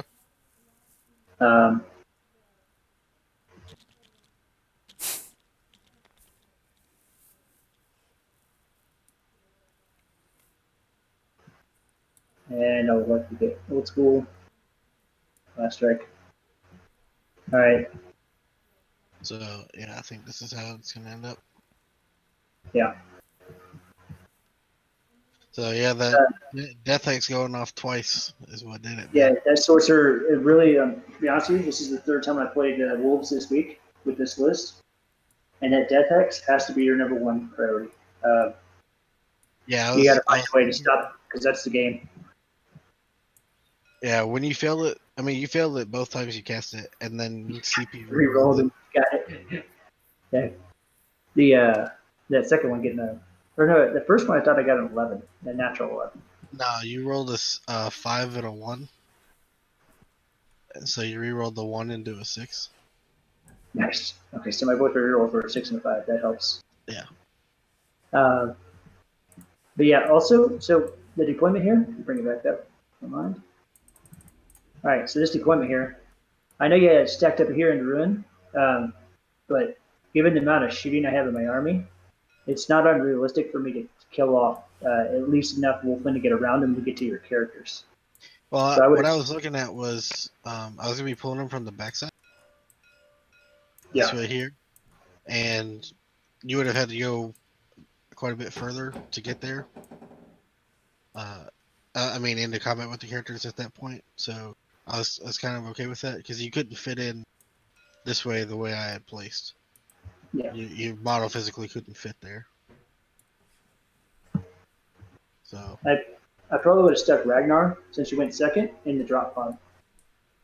I can't. He's a private marine. Oh, you can't. Okay, well that would explain why you didn't do that then. That's a good change. Yeah. What I was hoping you would do is kind of misplay, and I had like my 3 characters. Yeah, heroically intervene.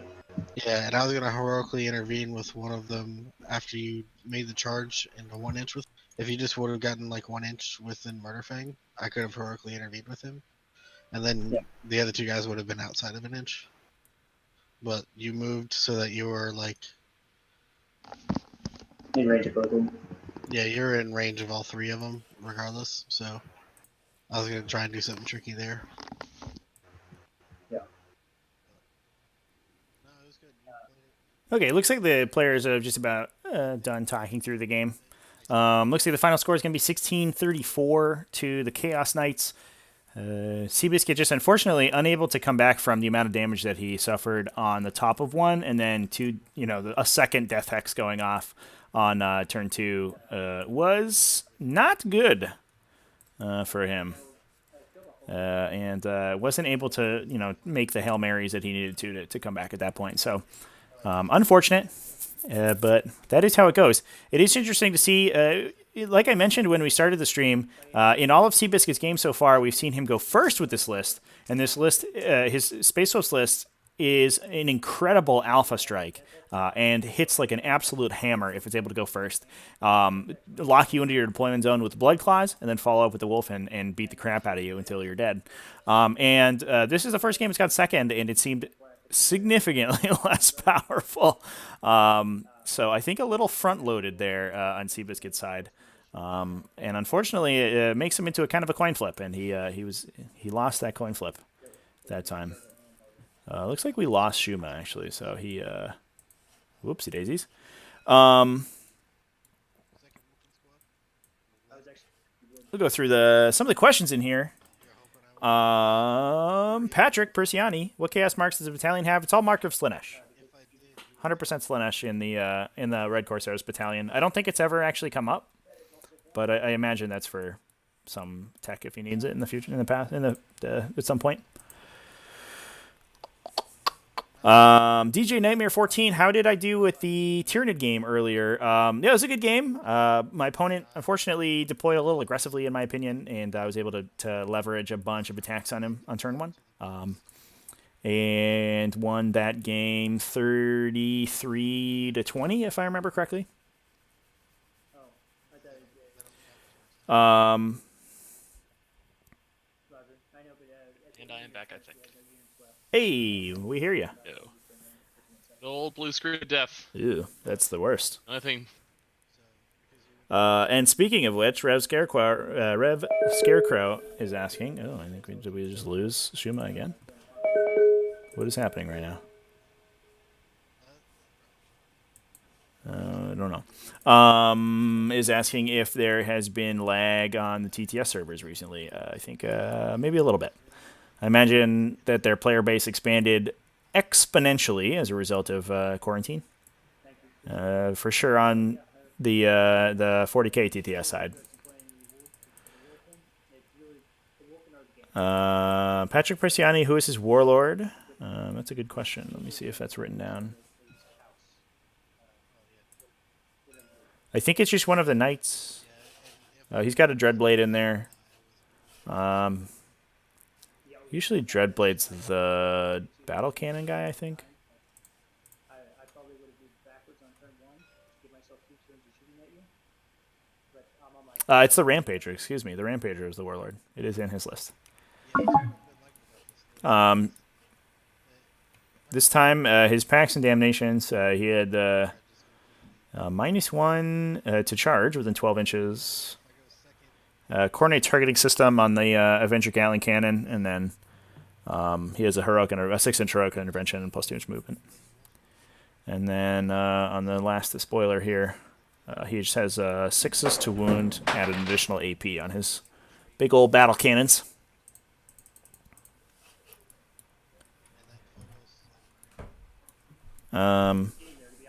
So yeah. All right. That's annoying. Welcome back Maybe I'm again. here now. Am I here now? Am I You finally are. here? Yep. Finally. You're Okay. here. All right. So I heard tell that you had an immense battery of wolf puns ready to go. So I think the chat needs you to lay them on.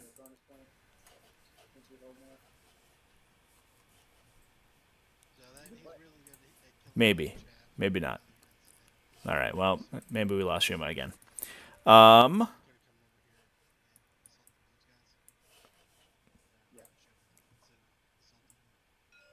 I was surprised you went after the knight. I guess you were trying to boost these guys, maybe. Yeah. So I think that's going to be it for tonight, ladies and gentlemen.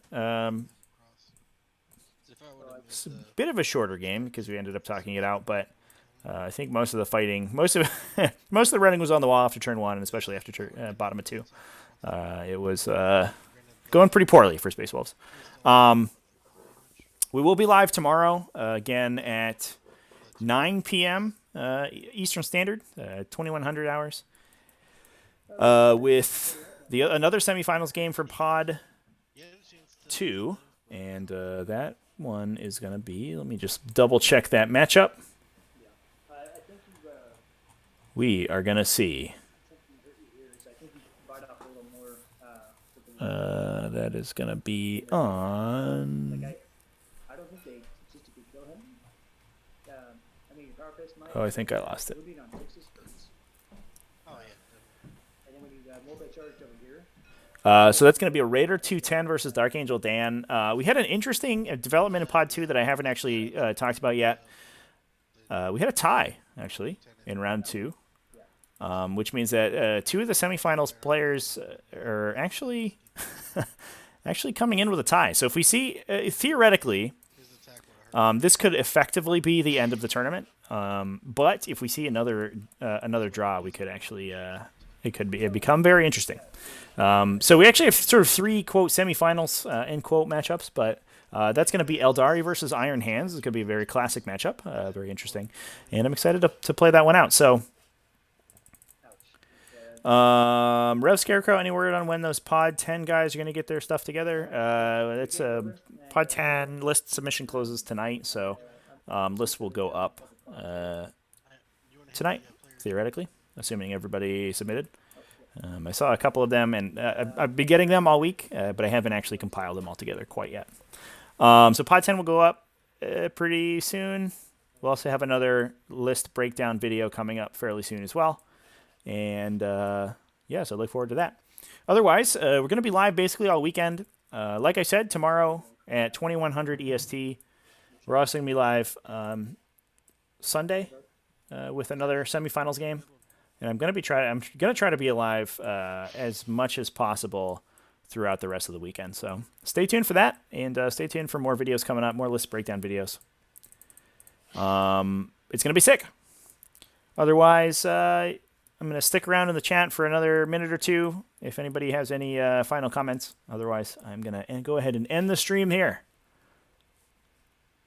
Remember, if you are in the stream and you haven't joined T5S2 series, you can do that for free over on our Discord. Link is traditional table flip. Link is in the description, and that's going to you can just go into the Join a Pod server and join the waitlist every time we start a pod, which is 2 to 3 times a week, depending on schedule.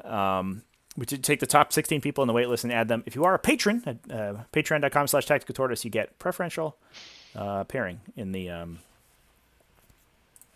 each pod. So go ahead and check that out. Otherwise, I think that's going to be it for me, everybody. Thanks, everybody, for joining us.